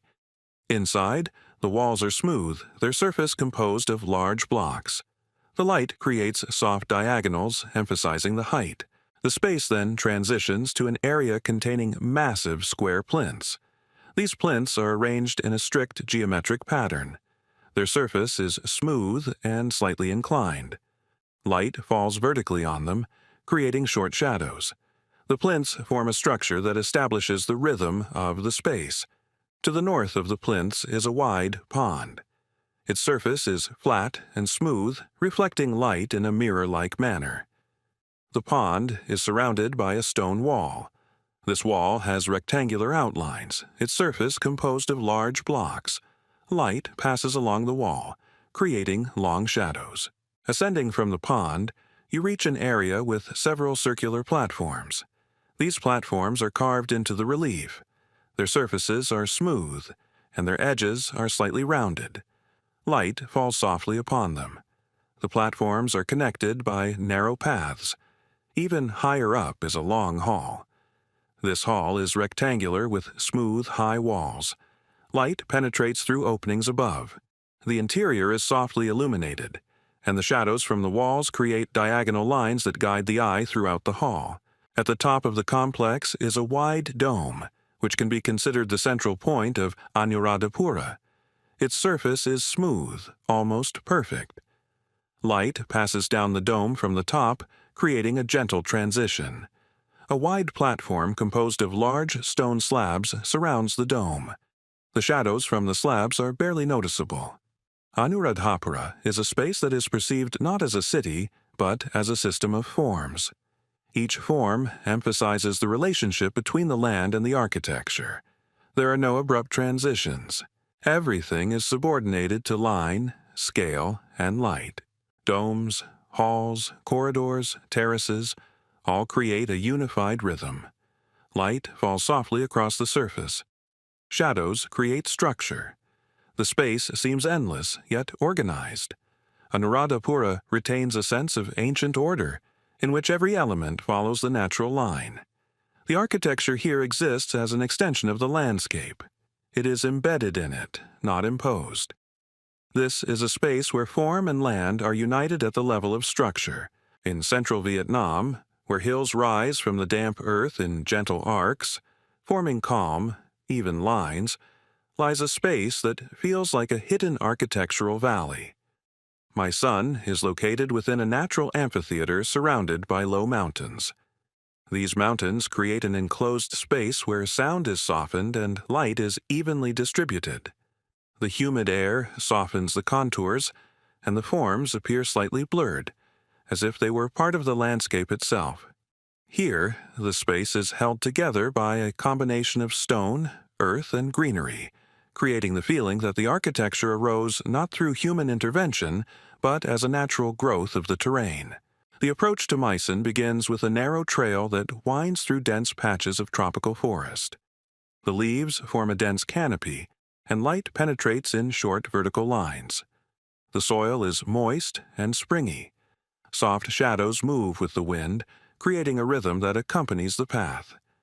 Gradually, the trail emerges into an open area, where the silhouettes of massive stone forms become visible for the first time. They rise above the ground like the remnants of a large, yet coherent space. The first thing that catches the eye is the tall, tower-like form. It is constructed of warm-hued brick. The brick's surface is uneven, yet the structure maintains its verticality. Light moves across the surface, creating soft diagonal lines that emphasize the height. At the base of the form is a narrow opening. Its edges are strict, lined with even blocks. This opening leads inward, to a space where shadows become deep and dense, and sound is muted. Inside the tower-like volume, the room is elongated. Its walls are slightly curved and the ceiling rises at a gentle angle. Light enters through a small opening located at the top of the western wall. This beam falls almost vertically onto the floor, creating a small oval spot that stands out against the overall darkness. The walls are smooth, but their surface is slightly uneven. The interior space resembles a tree trunk, narrow at the bottom, widening upward. The tower's exterior is surrounded by several small forms. These forms are arranged on a single terrace. The terrace is paved with dense stone slabs that form straight lines. The light falls evenly on the slabs, giving them a smooth surface. Some of the slabs are laid at slightly different angles, creating small shadows that establish a rhythm. To the left of the tower is a rectangular room. Its entrance is wide and illuminated. The walls are made of brick laid in even rows. Inside, the light is softly distributed, as several narrow openings admit light from different heights. This creates shadows of varying length and density within the room.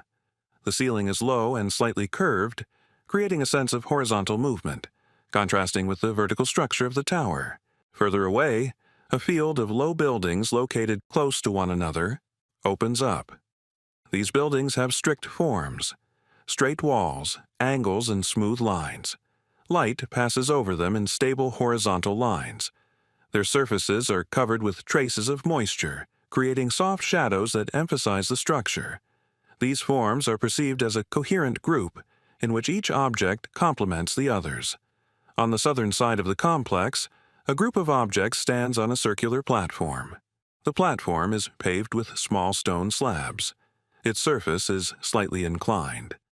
Light falls on it at an angle, and the shadows from the slabs form concentric lines. A group of low forms sits on the platform. Their walls are made of brick, each with a smooth surface.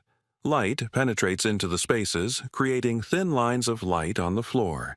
The space then expands and transitions to an area perceived as the central part of Meissen. Here, large structures are located, constructed in strict geometry. They form a nearly closed circle. Their vertical walls rise upward and horizontal lines connect the space between them. Light passes through them so that each wall becomes part of the overall rhythm. This circle feels like a point of balance. Within the circle is a space that resembles an open platform. Its surface is paved with large slabs. Light falls evenly, and the shadows from the surrounding forms create long vertical stripes. The platform is perceived as the center of the complex, from which all lines radiate. There are no superfluous elements here. Everything is subordinated to the structure. On the north side are forms that are cut deeper than the others. These forms have high walls, their surfaces darkened by intense shadow. Light penetrates only through narrow vertical openings. A soft semi-darkness reigns within. The walls are smooth, slightly curved. This space feels quieter than other parts of the complex. As you ascend higher, you reach an area containing ruined forms. They lie on the ground, retaining some of their structure. The surface of the stones is rough. Light falls on them at an angle, highlighting the relief. These ruined elements form a horizontal pattern that contrasts with the vertical forms. On the eastern side is a long corridor lined with stone. Its ceiling is low, and the walls are straight. Light enters through openings located under the ceiling, creating gentle diagonals. At the end of the corridor is a square hall in which the light is distributed more evenly. Above, a small terrace offers a view of the entire complex. This terrace is paved with stone slabs. The light falls softly on its surface. From the terrace, all the forms of Mycen are visible. They are arranged in a sequence like a stone symphony, in which each form resonates in its own plane: vertical, diagonal, or horizontal.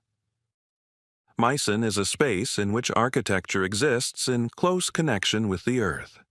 The forms emerge from the ground in such a way that it seems as if they were found, not built. There are no dominant lines here. Everything is subordinated to the natural composition: the moist air, the soft shadows, the dense greenery. The stone absorbs the light, and the space seems unified. Mycen's architecture expresses both softness and stability. It doesn't strive for height, but maintains vertical lines. It doesn't disintegrate into separate parts, but creates a unified rhythm. Light plays a key role. It moves across surfaces, creating soft transitions that shape the structure. Mycen maintains a sense of ancient order in which stone, earth, and light exist in balance. Space requires no explanation. It expresses itself through form, line, and silence. Here, every detail becomes an element of the overall structure, and thanks to this, the complex is perceived as integral and indivisible. In southern Thailand, where the tropical landscape gradually transitions from broad plains to massive limestone hills, there exists a space where natural form becomes the basis of architecture. The Patani Cave Complex lies in an area where the mild, moist air diffuses the light, and the Earth's surface is dense and dark. Here, the cliffs form smooth vertical walls, rising in straight planes. Between them, narrow passages open, leading deep into the hills. Inside these hills, rooms, halls, and corridors are carved, creating the sense of a hidden world in which architecture arose not as an external intervention, but as an extension of the rock itself. The approach to the complex begins with a narrow path that runs along the base of a limestone massif. The surface is soft, damp, and slightly springy underfoot. Further on, the path rises and the first rock outcrop appears.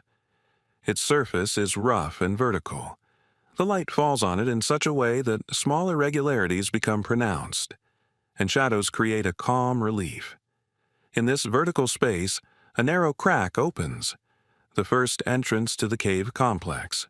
Inside the entrance, the space expands. The walls rise almost vertically, yet their surface is smooth. Light enters through an opening above the passage. This light falls at an angle, creating a diagonal line across the floor. The floor is level, its surface hard and slightly damp. As you move through this first space, you experience a gradual transition from bright daylight to the soft, interior twilight. The path then leads to a large hall, one of the complex's key spaces. Its shape resembles an elongated cylinder, with gently curved walls and a ceiling that rises slowly upward. Light enters through a hole high on one of the walls. This causes the beam to fall vertically downward, creating a circular pool of light in the center of the hall. Within this illuminated circle, the floor surface appears lighter than the surrounding area, which is in deep shadow. The walls of the hall display traces of natural moisture flow, creating lines leading downward. These lines form vertical strokes, soft, muted, yet clearly visible thanks to the variable lighting. The hall feels spacious but not empty. Its form is stable, and the vertical surfaces create a sense of solidity. On the far side of the hall is a narrow passageway that leads deeper into the massif. The passageway has straight walls, and its ceiling gradually descends. Light enters through small openings in the upper part of the wall. These openings are spaced at the same height, creating a rhythm of short streaks of light within the passageway. The floor is level, slightly inclined. As one moves forward, the light becomes less noticeable, and the air takes on a cooler hue. The passage leads to a space containing a group of small chambers. Each chamber is a regular rectangular shape. Their walls are smooth, and the ceilings are low. Light enters the chambers through narrow vertical slits, creating a soft shadow inside, evenly distributed across all surfaces. The chambers are connected to one another by narrow doorways. These openings have strict geometric lines. To the left of the chambers is a circular hall. Its walls slope slightly inward, and the ceiling rises smoothly upward, forming a dome. Light enters through an opening located in the center of the dome. Rays of light form a soft cone that gradually widens toward the floor. The floor is covered with hard stone. The surface is slightly uneven but level. Inside the hall, the sound is muffled. The humid air softens it. A long gallery opens onto the southern side of the complex. It is elongated, its walls almost parallel to each other. The surface of the walls is smooth, slightly polished by moisture and time. Light enters through several openings spaced at equal heights along the gallery. This creates a repetitive rhythm within, where light and shadow alternate evenly. The gallery floor is level, but there are small potholes formed by natural processes. At the end of the gallery is a passageway leading to a space that could be called the central axis of the complex. It's an elongated platform surrounded by vertical walls. Their surface is continuous and slightly rough.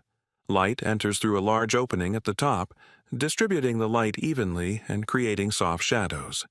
The platform is paved with stone slabs. These slabs have a regular geometry, and the lines between them form a grid that allows the eye to move easily. On the western side of the site is a hall carved deeper than the others. Its entrance is wide, the walls high. Inside, deep shadow reigns, as light penetrates only through a small opening high on the wall. The interior of the hall feels dense, and the air slightly cooler. The walls of the hall have a slight relief, but from the inside, this feels not like unevenness, but rather like a natural form. Ascending higher, you reach an area where the caves form several levels. These levels are connected by staircases carved directly into the rock face. The staircases are narrow, their steps smooth but slightly worn.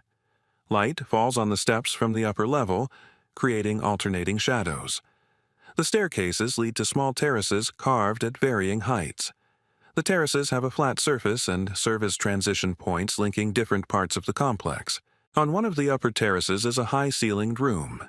Its walls are smooth and slightly curved. Light enters through a hole in the upper part of the wall, creating a gradual expansion of light inside, from a narrow strip at the entrance to a wide spot on the distant walls. To the right of the terrace, a passage opens into a deep chamber. This chamber is oval-shaped. Its walls are smooth and the ceiling is slightly inclined. Light enters only through a thin slit, creating a narrow line of light that stretches along the floor. The chamber feels quiet and deep. The upper level of the complex is an open platform. Its surface is smooth and slightly sloped, with light falling evenly. The platform overlooks a green valley where lines of trees intersect the horizon. The sun softens the valley's surface and the colors are muted. The Patani Cave Complex exists as a place where architecture emerges from nature. Each hall, each chamber, each terrace continues the shape of the hill. Light becomes part of the structure. It directs movement, emphasizes lines, and creates rhythm. Shadows soften the volumes, uniting them into a single flow. There are no abrupt transitions in this space. Everything is subordinated to the natural order. Stone, moisture, light, and relief create a holistic system in which everything exists in balance. The caves appear not as structures, but as extensions of the earth itself, cut gently, calmly, in accordance with the lines already laid out in the natural form. In the mountainous region of Bhutan, where the slopes rise almost vertically and the cliff lines create a succession of vertical plains, there is a space perceived as a balance between air, stone, and altitude. Taksong, known as the Tiger's Nest, is located neither in a valley nor on a peak but on the edge where rock and sky meet. This place is balanced. On one side is the solid monolith of the mountain. On the other, an open space falling down into a deep ravine. Here, architecture is embedded in the vertical surface, and light moves across the stone as if echoing the breath of the mountain itself. The path to Taksong begins on a wide plateau covered in soft gorge forest. The trail gradually ascends, and the light becomes brighter as the tree canopies thin out. Roots form jagged lines, and the ground beneath is firm and compact. Along the trail are stone walls made of flat stones. Their surfaces are rough, but their lines are smooth. The light falls on the stones at an angle, creating subtle shadows that form a rhythm. The forest gradually recedes, revealing a sheer cliff face. Its surface is almost smooth, but fine diagonal lines formed by streams of water that flowed here during the rainy season are visible. The light falls softly on these lines, highlighting the smooth transitions. On a ledge of the cliff, high above the ground, a cluster of white forms can be seen, a complex built into the cliff face.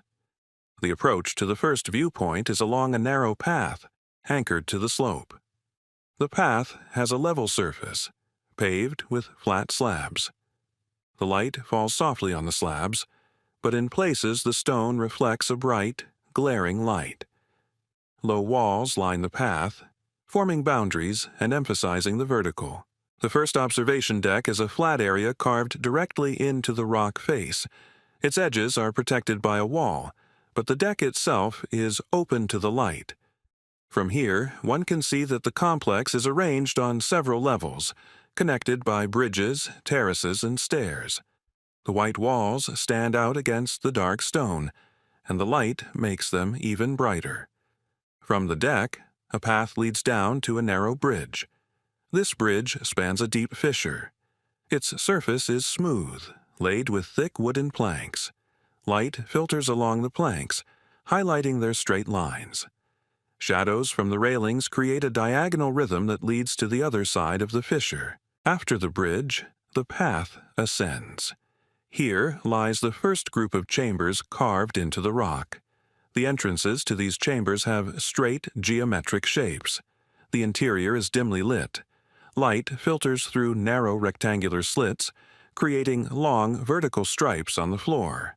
The walls are smooth, slightly curved. These chambers flow into each other through narrow passages. Further on, the path becomes steeper. A staircase carved into the rock leads to the next level. Its steps are smooth, but the surface has been slightly smoothed by time. Light falls on the steps from the left, creating alternating bands of light and shadow. The staircase leads to a platform located directly below the main level of Taksonga. This area contains a rectangular room with a high ceiling. Its walls are strictly vertical. Light enters through an opening in the upper part of the eastern wall. This light brightens the space near the entrance, but as one moves deeper, the lighting becomes softer. The ceiling is slightly slanted. Further on, a narrow passage connects this room with the outside area. The passage has smooth walls and a smooth surface. Light enters through an opening on one side, creating a soft line of light along the floor. Exiting the passage, you find yourself in a terraced area. The terraces have a flat surface paved with stone slabs. Light is distributed evenly across them. These terraces connect several levels of the complex, and each serves as a vantage point for viewing the next structure. On the largest terrace stands a complex of white buildings. Their walls are made of stone covered with a smooth surface. The surface of the walls is smooth, and the light reflects off them brightly. The roofs are gently angled, casting a smooth light beam across them, creating a soft shimmer. Against the vertical cliff face, these buildings appear to emerge from the very surface of the rock. One of the main rooms in the complex has an elongated shape. Its walls are high and straight, and the ceiling rises at a gentle angle. Light enters through several openings at varying heights, creating a rhythm of light that forms diagonal lines. The floor is level, its surface smooth. To the right of the main room is a narrow passage leading to a space with a lower ceiling. Here, the light is soft and diffused. The walls are slightly rounded. This space feels intimate. To the left of the main room is a hall with a high ceiling. Light enters through an opening at the top of the wall, forming a cone that descends to the floor. The center of this hall is brightly lit, while the edges are softly lit. On the upper level of the complex is a small platform carved into the rock. Its surface is smooth, and the light falls vertically. From here, a view opens onto a valley where lines of trees intersect the ground, creating a geometric structure. The air here is light. The sounds are distant and soft. On the eastern side of the complex are chambers carved deep into the rock. These chambers are circular in shape. Light filters through narrow vertical slits, creating thin lines of light on the floor. Inside, shadows become blurred. Further on, there's an area where chambers flow into each other. These passages are narrow, rectangular, and their walls are smooth. Light filters through small openings, creating gentle diagonals. Silence reigns within. The topmost level represents a place where architecture and rock become one. Here, the walls are smooth and even. Light falls softly across them. The platform is open on three sides, revealing the mountain lines that create rhythm. Taksong exists as a space in which architecture is embedded within the natural vertical. Every form is subordinated to the rock line. There are no abrupt transitions. Everything is constructed to continue the natural surface. Light becomes part of the structure. It emphasizes the lines, creates rhythm, and shapes volume. The complex retains a sense of ancient order. Here, air, light, and stone coexist. Stone supports the architecture. Architecture emphasizes the height. Height creates silence. Taksong is more than just buildings on a cliff. It is a system of spaces in which each line leads to the next, creating a unified form. Light and shadow here do not divide space, but connect it. Architecture exists as a natural extension of the stone, and the stone is part of the architecture. In northern Uzbekistan, where the desert plain gradually rises toward gentle hills, there exists a space that feels like a transition between open land and hidden architecture. Kara Tepe is located on a slope where the sandy soil meets a rock mass, forming a wide ledge. It is into this ledge that rooms, corridors, and halls are carved, forming a coherent system of interior space. Here, the architecture does not rise above the ground. It recesses into the rock, echoing its form and rhythm. Light becomes the primary structural element. It penetrates through narrow openings, creating soft contrasts and emphasizing the volumes. The approach to Kara Tepe begins with a long road paved with compacted soil. Its surface is smooth, slightly stepped. The light falls on it at a right angle, creating short shadows. As you approach the hill, you notice that the ground changes. Sand gives way to denser stone. The slopes of the hill form wide, horizontal lines that gradually rise. Dark indentations, the entrances to the complex, are visible in these lines. The first entrance is low, almost at ground level. Its shape is a smooth rectangle and its edges are carefully carved. Light falls on the entrance, creating a dense shadow in the depths. Inside, the entrance widens. The corridor that follows has straight walls and a slightly sloping ceiling. It is carved into the rock with soft vertical lines.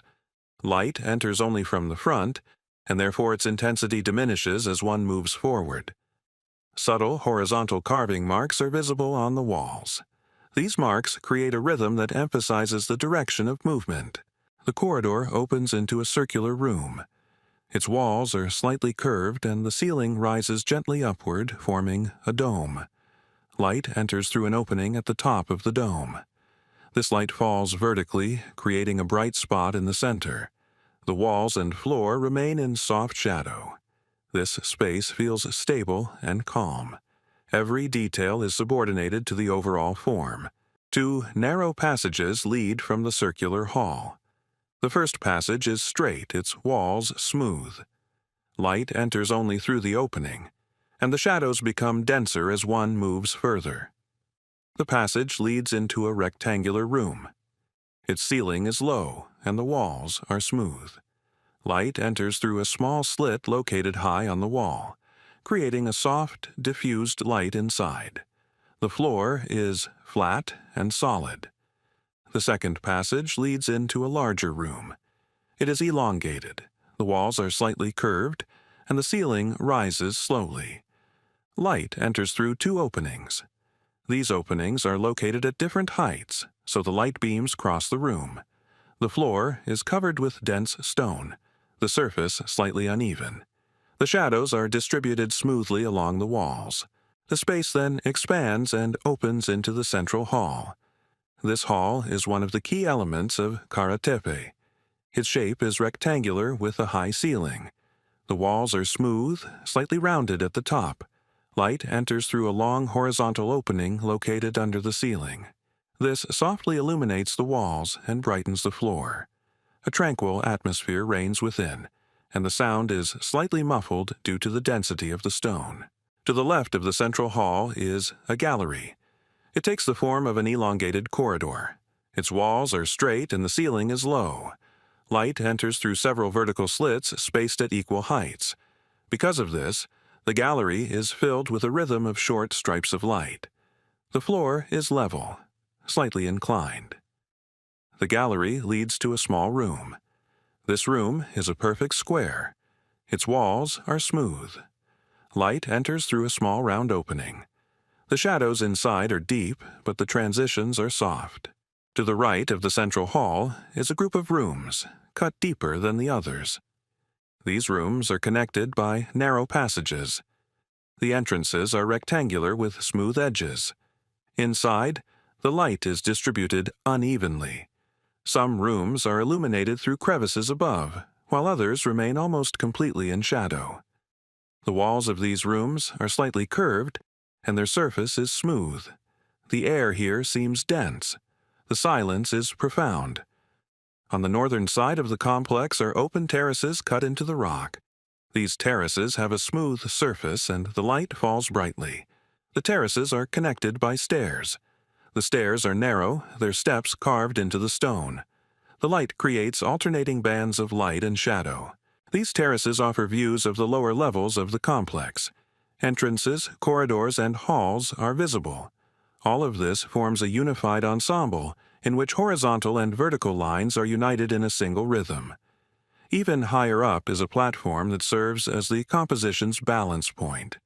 Its surface is flat, and its edges are slightly sloping. Light falls brightly upon it. From the platform, one can see how the architecture of Karatepe is integrated into the hill. It does not rise above it, but rather continues its shape. On the western side of the complex are rooms with a more complex structure. They are connected into a multi-room system. The entrances are narrow, their edges smooth. Inside, the rooms are connected by corridors. Light enters through horizontal openings, creating soft lines of light. These rooms are immersed in shadow, but the density of the shadow varies. Some rooms have vaulted ceilings. These vaults are carved with soft lines. Light falls on the vaults at an angle, creating smooth transitions from light to shadow. Inside, the space seems to expand upward, although the walls remain smooth. On the eastern side of the complex is a hall of exceptional shape. Its ceiling is high and the walls curve slightly inward. Light enters through an opening above, creating a vertical line that shifts depending on the time of day. The hall feels like a space in which the vertical is paramount. The upper part of Karatepe is a group of open platforms. They are located at different levels. The surface of the platforms is dense and smooth, and the light falls evenly. From here, one can see how the complex creates a unified rhythm: halls, galleries, corridors, and platforms. Everything is connected by lines that guide the gaze. Karatepe is a space where architecture exists as an extension of the hill. Every form emphasizes the natural line. There are no sharp angles here. Everything is soft, smooth, carved to the contours of the terrain. Light becomes the primary instrument. It shapes volumes, sets rhythm, and creates a sense of tranquility. This space unites earth and architecture. Stone shapes the walls. Emptiness shapes the halls. Light shapes the structure. Karatepe is a place where everything exists in a single order, in the rhythm of stone, light, and shadow. In southeastern Georgia, where the plateau drops away into deep gorges and the cliffs form long, horizontal platforms, lies a space that feels like a city melted into stone. Samshvilde sits on an elongated cape surrounded by two river valleys. These valleys create natural boundaries, so the entire complex appears carved from a single massif. Here, the architecture does not tower over the terrain. It blends into it so gently that it is almost inseparable from the natural form of the plateau. Light is evenly distributed across the surface, and the wind, moving along the stone walls, emphasizes the silence that reigns in this ancient space. The approach to Samshvilde begins with a wide road leading along the plateau. The road's surface is firm, its lines straight. The light falls at a gentle angle, creating short shadows. The remains of walls are visible along the road, low, built of large blocks. Their surface is rough, but their structure retains clear, straight lines. These walls run for several hundred meters, defining the direction of travel. The road gradually emerges at the first platform, located at the edge of the plateau. The platform is paved with stone slabs. The slabs are smooth and tightly fitted together. Light passes over them evenly, emphasizing the horizontality. The platform overlooks a deep gorge where the slopes descend in steep lines. On the opposite side, fragments of walls carved along the edge of the cliff are visible. These walls form the first level of the complex. Climbing higher, one reaches a small rectangular chamber. Its walls are composed of large stone blocks. The surface of the blocks is smooth, and the joints between them are narrow. Light filters in through a wide entrance. It is dimly lit inside, and the walls appear massive and dense. This chamber serves as the entrance to an area containing halls and corridors. The space then widens and opens into a long corridor. The corridor has straight walls and a high ceiling. Light enters through several narrow openings located at head level. These openings create a rhythm of stripes of light. The corridor floor is level, slightly inclined. Silence reigns inside, broken only by the soft, cozy sound of wind blowing through the openings. The corridor leads to a large hall. This hall is rounded. Its walls are slightly curved, and the ceiling rises in a gentle arc.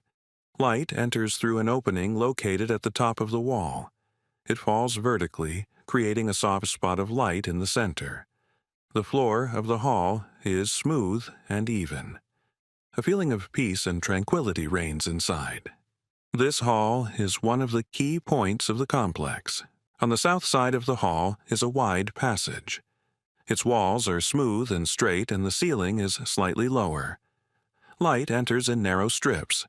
The passage leads to an open area surrounded by walls. The area is a rectangle paved with carefully laid slabs. The light spreads evenly across the surface, and the shadows from the walls create a soft relief. On the west side of the area is a group of rooms carved into the rock. These rooms have straight walls. Their ceilings are low, but their lines are clean. Light filters in through small openings. A soft semi-darkness reigns inside. These rooms are connected by narrow corridors, creating a sense of fluid movement within the complex. On the northern side of Samsvild is a long gallery. Its walls are made of stone blocks. The corridor is slightly curved and light enters through openings spaced at equal heights. This creates a rhythm within, reminiscent of a sequence of even steps. The floor is level, its surface slightly polished by time. The gallery leads to a rectangular hall located at the back of the complex. This hall is illuminated through a wide opening above the entrance, creating soft diagonal lines. Ascending the sloping path, you reach one of the largest platforms in the complex. This platform is paved with large stone slabs, casting a soft light across them. The platform is surrounded by walls that rise vertically. These walls are made of large blocks. The structure of the blocks creates strong horizontal lines. The platform serves as a vantage point for viewing the lower levels of the complex.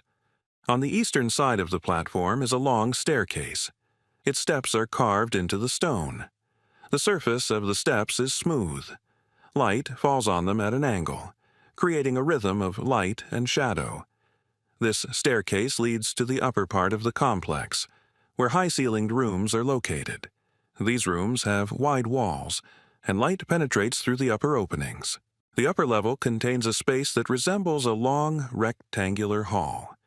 Its walls are smooth, slightly curved. The ceiling rises. Light filters through the upper window, creating a bright stripe that runs along the wall. The interior feels spacious. On the north side of the upper level is a ledge overlooking the valley. Here, the stone surface is smooth. The light falls vertically, highlighting the surface's structure.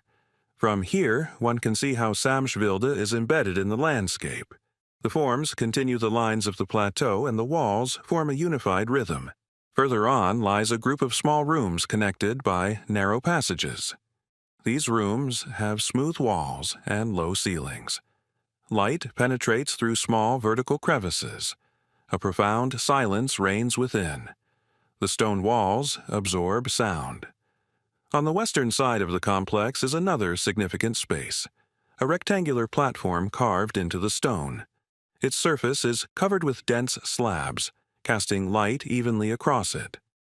The platform is surrounded by low walls. These walls create horizontal lines that accentuate the relief. From the platform, one can enter a narrow passage leading to a circular room. This room has smooth walls. Light enters only from above, creating a soft pool of light. Tranquility reigns within.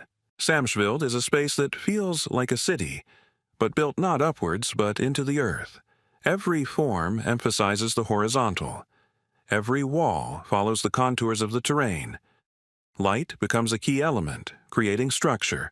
There is no harshness here. Everything emphasizes antiquity and tranquility. Samsvilde's architecture does not exist separately from the earth. It continues the lines of the plateau. Halls, corridors, and platforms. Everything is subordinated to the terrain. Light creates rhythm. Shadows create depth. Samsvilde remains an example of a space that exists not as a remnant, but as a form created by stone, terrain, wind, and time. In the central part of the Yangon Plateau, where the Earth's surface rises like a gentle dome and forms a broad plateau, lies a space that feels like an axis between Earth and sky. The Shwedagon stands neither as a building nor as a temple in the traditional sense. It is a form around which the entire landscape is constructed. Its surface is smooth, dense, and light, and it is this light that gives this space its integrity. The Shwedagon does not appear heavy. It rises in a smooth line, creating the sense that it rises not by mass, but by proportions woven into the rhythm of nature. The approach to the Shwedagon begins with a long staircase carved into soft stone. The steps are wide and slightly inclined, their surface polished by the movement of many feet. Light falls evenly on these steps, emphasizing their horizontal lines. Walls of dense stone run along the staircase, creating vertical planes that draw the eye upward, toward the main volume of the complex. Upon reaching the first level of the platform, one sees a wide space paved with large slabs. The slabs form a grid of lines intersecting each other at right angles, allowing light to fall evenly across them. This platform is the first circle that forms the complex's structure. Along its edges are small forms, square bases, low platforms, straight walls, each of these forms continuing the overall horizontal rhythm. Moving further, one can see the main volume rising before one. Its surface is smooth, almost without breaks. The lines rise in a curved arc, and the light moves along them, creating a fluid form. Thin horizontal bands are noticeable on the surface, subtle yet distinct enough to create a gentle rhythm. These bands do not disrupt the integrity of the form, but rather emphasize its uniformity. A wide terrace is located at the base of the volume. Its surface is paved with slabs that repeat the shape of a circle. Light flows smoothly across this surface, emphasizing its integrity. The terrace is dotted with small forms, square bases, rectangular steps, and low walls. These elements create a transition between the horizontal space and the ascending line of the main volume. On the east side, one can see the entrance to one of the rooms located at the foot of the terrace. Its shape is rectangular, and the walls are smooth. Light enters through a wide arch. Inside, the room appears elongated. The walls are smooth, slightly curved. The ceiling rises in a gentle curve. The light inside is distributed in calm bands, creating a soft interplay of light and shadow. From this room, one can exit onto a narrow passageway running along the base of the main volume. The passageway has a flat surface. Light enters through vertical openings spaced at regular intervals. These openings create a rhythm that guides the eye. Soft shadows are visible on the walls, forming vertical stripes. Ascending higher, one reaches a second terrace. It is wider than the first. Its surface is also composed of large stone slabs. Light falls evenly on these slabs. Small structures are located along the edges of the terrace. Rectangular shapes, low pillars, thin walls. They create a rhythm that emphasizes the boundaries of the space. On this terrace, you can see a staircase leading to the next level. The steps are narrow and smooth. The light falls on them at an angle, creating alternating bands of light and shadow. These bands form a rhythm that continues along the entire staircase. On the next level, there is a space in which the walls and small forms form a closed circle. The surface of the circle is smooth, and the light is evenly distributed. Here, you can see how the main volume rises in a gentle curve. Its surface is smooth, and its lines follow the shape of the relief. On the south side is a passageway leading into a circular room. Its walls are gently curved. The ceiling rises at an angle, and light enters only through an opening at the top of the wall. It falls in a vertical line, creating a soft column of light. A silence reigns inside, which makes the space even more unified. Crossing to the west side, one reaches a gallery. The gallery is a long space with straight walls. The ceiling is low. Light enters through several openings, creating rhythmic bands. The floor is level, its surface smooth. The gallery leads to a room located at the back of the main volume. This room is shaped almost like a perfect square. Its walls are smooth. The ceiling rises in a gentle arc. Light enters through a narrow opening at the top, creating a soft, unobstructed illumination of the interior. The floor is composed of large slabs. The space inside appears motionless. Ascending a narrow staircase leads to an even higher level. Here, the space feels more open. The terraces are narrow but smooth. Above them, the main volume rises, appearing particularly tall. The light falls on its surface at an angle, giving it an even softer appearance. On the east side of this level is a rectangular room. Its walls are smooth, curving slightly upward. Light enters through a wide entrance, creating a diagonal of light. Inside, the shadows are soft. On the north side is an open platform from which the lower levels can be seen. The platform is level and brightly illuminated. From this vantage point, one can see how the lines of the terraces create a succession of horizontal levels, with the main volume rising above them in a vertical line. Inside the upper level is another hall. This hall has an elongated shape. Its walls are smooth, and the ceiling rises at a gentle angle. Light enters through a vertical opening, creating a strip of light along the wall. At the very top of the complex is a small circular level. Its surface is flat. Light falls brightly, creating a soft glow. From here, views of the city and the surrounding landscape open up. Horizons appear smooth. Light is distributed evenly. Schwedegården is a space where architecture and light create a unified image. The main form does not break the terrain, but continues it. Terraces, stairs, galleries, all these elements are subordinated to a single line. Light shapes volume. Shadow creates depth. Together, they form a space that does not dominate the ground, but exists as a harmony of form and light. Schwedegården is perceived as a point of balance, where the vertical and horizontal merge in a single rhythm. On the western slope of the Deccan Plateau, where the basalt massif rises in wide ledges and forms long vertical walls, there exists a space in which stone is transformed into architecture not by construction, but by removal. Ellora is not a structure placed on the ground, but a form carved directly into the rock face. Here, architecture is created from the massif, not on it, so every line, every plane, and every volume continues the natural structure. Light moves across these planes with particular clarity. It reveals the depth of the carved levels, emphasizes the soft transitions between the walls, and creates the sense that each form has emerged naturally. The approach to Ellora begins with a long road that runs along the foot of the rock face. The road's surface is firm, its lines straight. The light falls on it at a gentle angle, creating short shadows. As one approaches, it becomes apparent that the rock itself rises as a massif, the architecture of which is hidden in the depths. Wide openings are visible on the surface, entrances to the various levels of the complex. These entrances have strict geometric shapes, but their proportions continue the line of the rock. The first entrance leads into a space carved deep into the stone. Inside, a rectangular hall opens up, the walls rising in straight verticals. The ceiling is low and slightly curved. Light filters in through a wide entrance and several narrow openings above. These openings create a rhythm of light that moves along the walls in soft bands.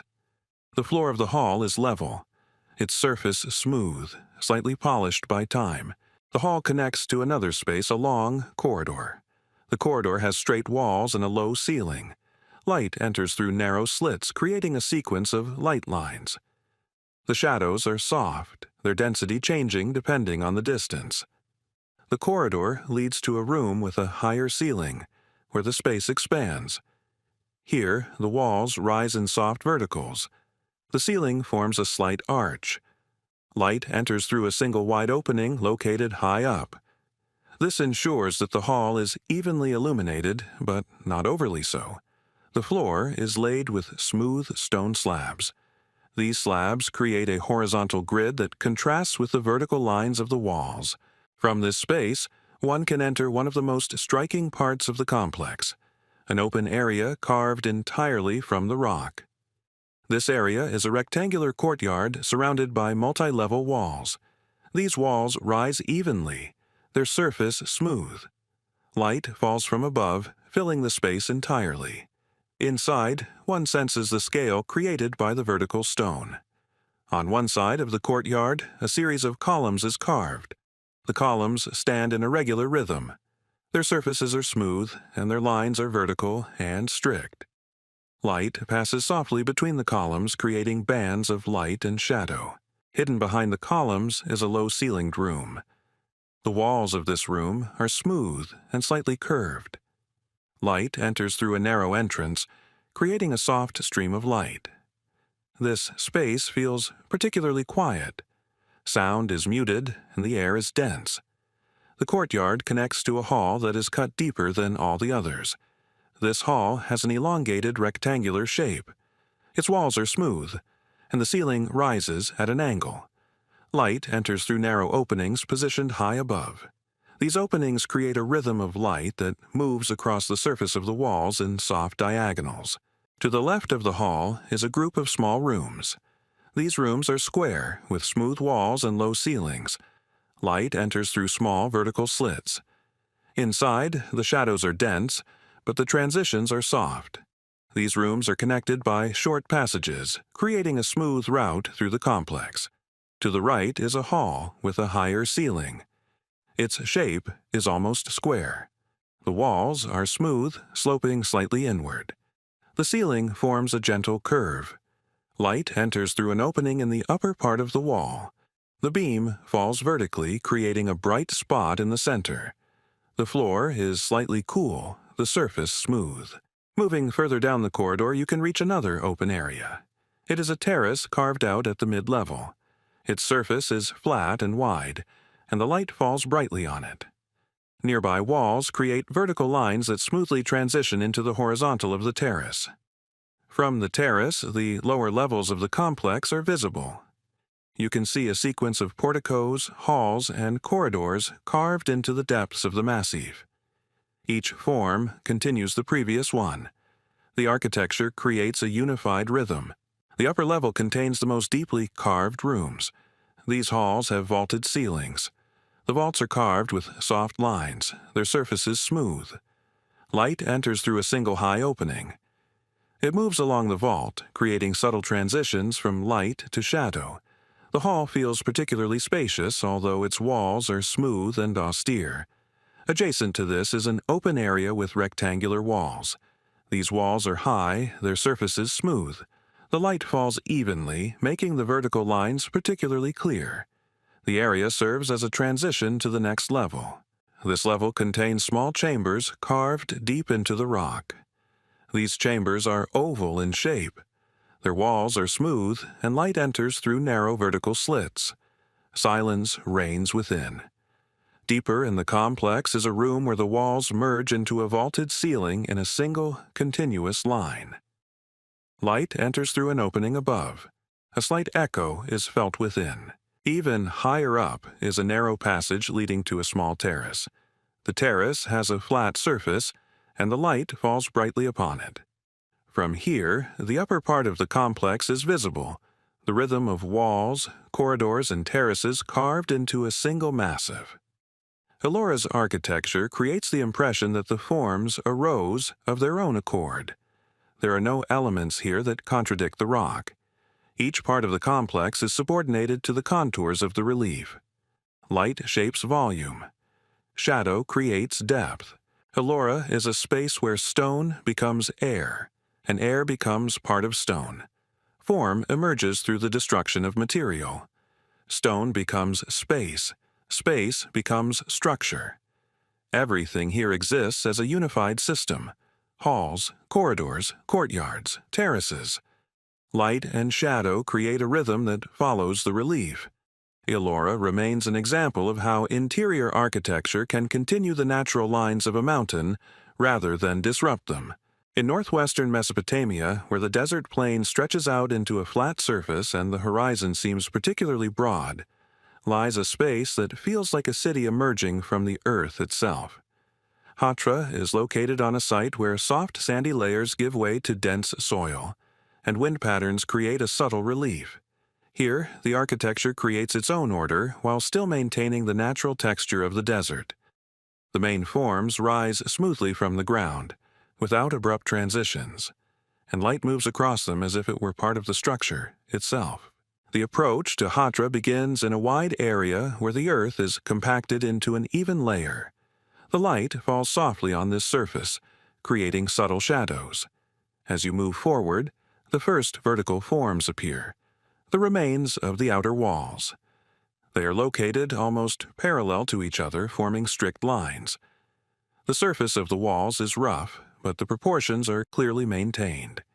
The light emphasizes their verticality, and the shadows create a soft contrast. Through one of the passages, one enters a vast inner platform. This platform is a flat space paved with dense slabs. The slabs form wide horizontals that continue the horizon line beyond the walls. Light flows freely across the surface. Shadows from small broken elements create a soft rhythm. Here, it becomes clear that the city is built on the principle of open axes. Space moves from one point to another, connecting verticals and horizontals. The platform leads to a large hall, one of the key spaces of Hatra. Its shape is rectangular, the walls are massive. They rise straight, and their surface is slightly curved. Light enters through a wide, arched passage. Inside, the hall is softly lit. Shadows are cast smoothly and the internal lines rise gently. The floor of the hall is smooth, slightly polished by time. On the right side of the hall is a group of rooms carved into the solid rock. These rooms are perfectly rectangular with low ceilings and smooth walls. Light enters through narrow, high openings, creating fine vertical lines. The floor of the room is level, slightly sloping. The spaces are connected through narrow passages that create a gentle flow. Moving further, one can see an open gallery located along the courtyard. The gallery has high walls, and its arched openings create a rhythm that feels like the movement of wind across the desert. Light flows freely through the arches, casting long, flowing shadows across the floor. The gallery leads into a deep hall. This hall is tall and rectangular. Its walls are solid and smooth. The ceiling rises in a gently curved line. Light enters through several openings at varying heights. These openings create diagonal stripes of light that intersect the walls. A sense of calm reigns within. Horizontal and vertical lines merge into a single, fluid movement. On the north side of the complex is a group of small rooms facing the courtyard. These rooms have straight walls and low ceilings. Light enters through the entrances, casting soft shadows. The rooms are connected by short passages. Silence reigns within. The stone walls absorb sound, and the air seems still. On the south side, the courtyard opens into an open area. Its surface is flat, covered with large stone slabs. Light falls directly above, creating a bright illumination. Low walls line the edges of the area. They create boundaries without restricting the view. The remains of tall columns are located on this area. The columns stand straight, although some have been slightly tilted by time. Their surface is smooth, and the light moves across it smoothly. Shadows are created by soft, vertical lines. These columns create a rhythm that continues the structure of the city. On the opposite side of the space, massive walls rise, creating the entrance to one of the most striking halls. This hall has an elongated shape. Its walls are high, and their surface curves slightly inward. Light enters through the wide opening. The floor is bathed in soft light while the walls remain in light shadow. The space inside feels particularly stable. Further on, there is a gallery with a long line of arches. The arches are high, their surface smooth. Light flows freely between the arches, creating soft, rhythmic streaks of light on the floor. The gallery leads to a space where the walls form a strict geometry. Here you can see rooms carved into the depths of the complex. These rooms are oval in shape. Their walls are smooth, slightly curved. The ceilings are low. Light filters through small slits, creating soft pools of light. Inside, one feels a dense sense of space. Every line emphasizes form. Ascending a narrow staircase carved into the dense stone, one reaches a second terrace. Its surface is smooth, and the lines of the slabs create a grid. The light falls brightly. The terrace serves as a transition to the upper level, where the walls and adjacent columns continue the vertical rhythm. At the upper level, the space becomes more open. Here, there's a wide platform surrounded by fragments of walls. These walls rise vertically. Their surface is smooth. Light moves along the walls in soft stripes, From the platform, one can see how the entire city is embedded in the landscape. The lines of buildings stretch along the horizon. The platform is at such a height that the light falls almost vertically, resulting in short, dense shadows. On the western side is a hall with a vaulted ceiling. The vault rises smoothly. Light enters through a narrow opening, creating a long, vertical line that moves along the wall. On the northern side is a small terrace. Its surface is flat, and the light falls softly. From this vantage point, one can see the lower levels, courtyards, halls, and columns. Everything appears as a single structure, united by light and the lines of stone. Hatra is a space in which architecture continues the natural order. Stone serves as the foundation.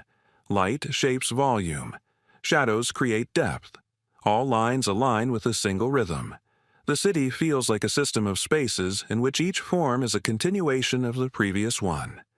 The verticals of the walls, the horizontals of the platforms, the rhythm of the columns, everything is subordinated to a single geometry.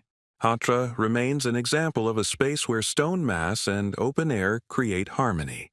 Here, one senses not only the architecture but also the relief, the light, the horizon. Every volume is part of the overall structure. Every shadow is a part of the light. Hatra preserves an ancient order in which architecture does not disturb the earth, but emerges from it.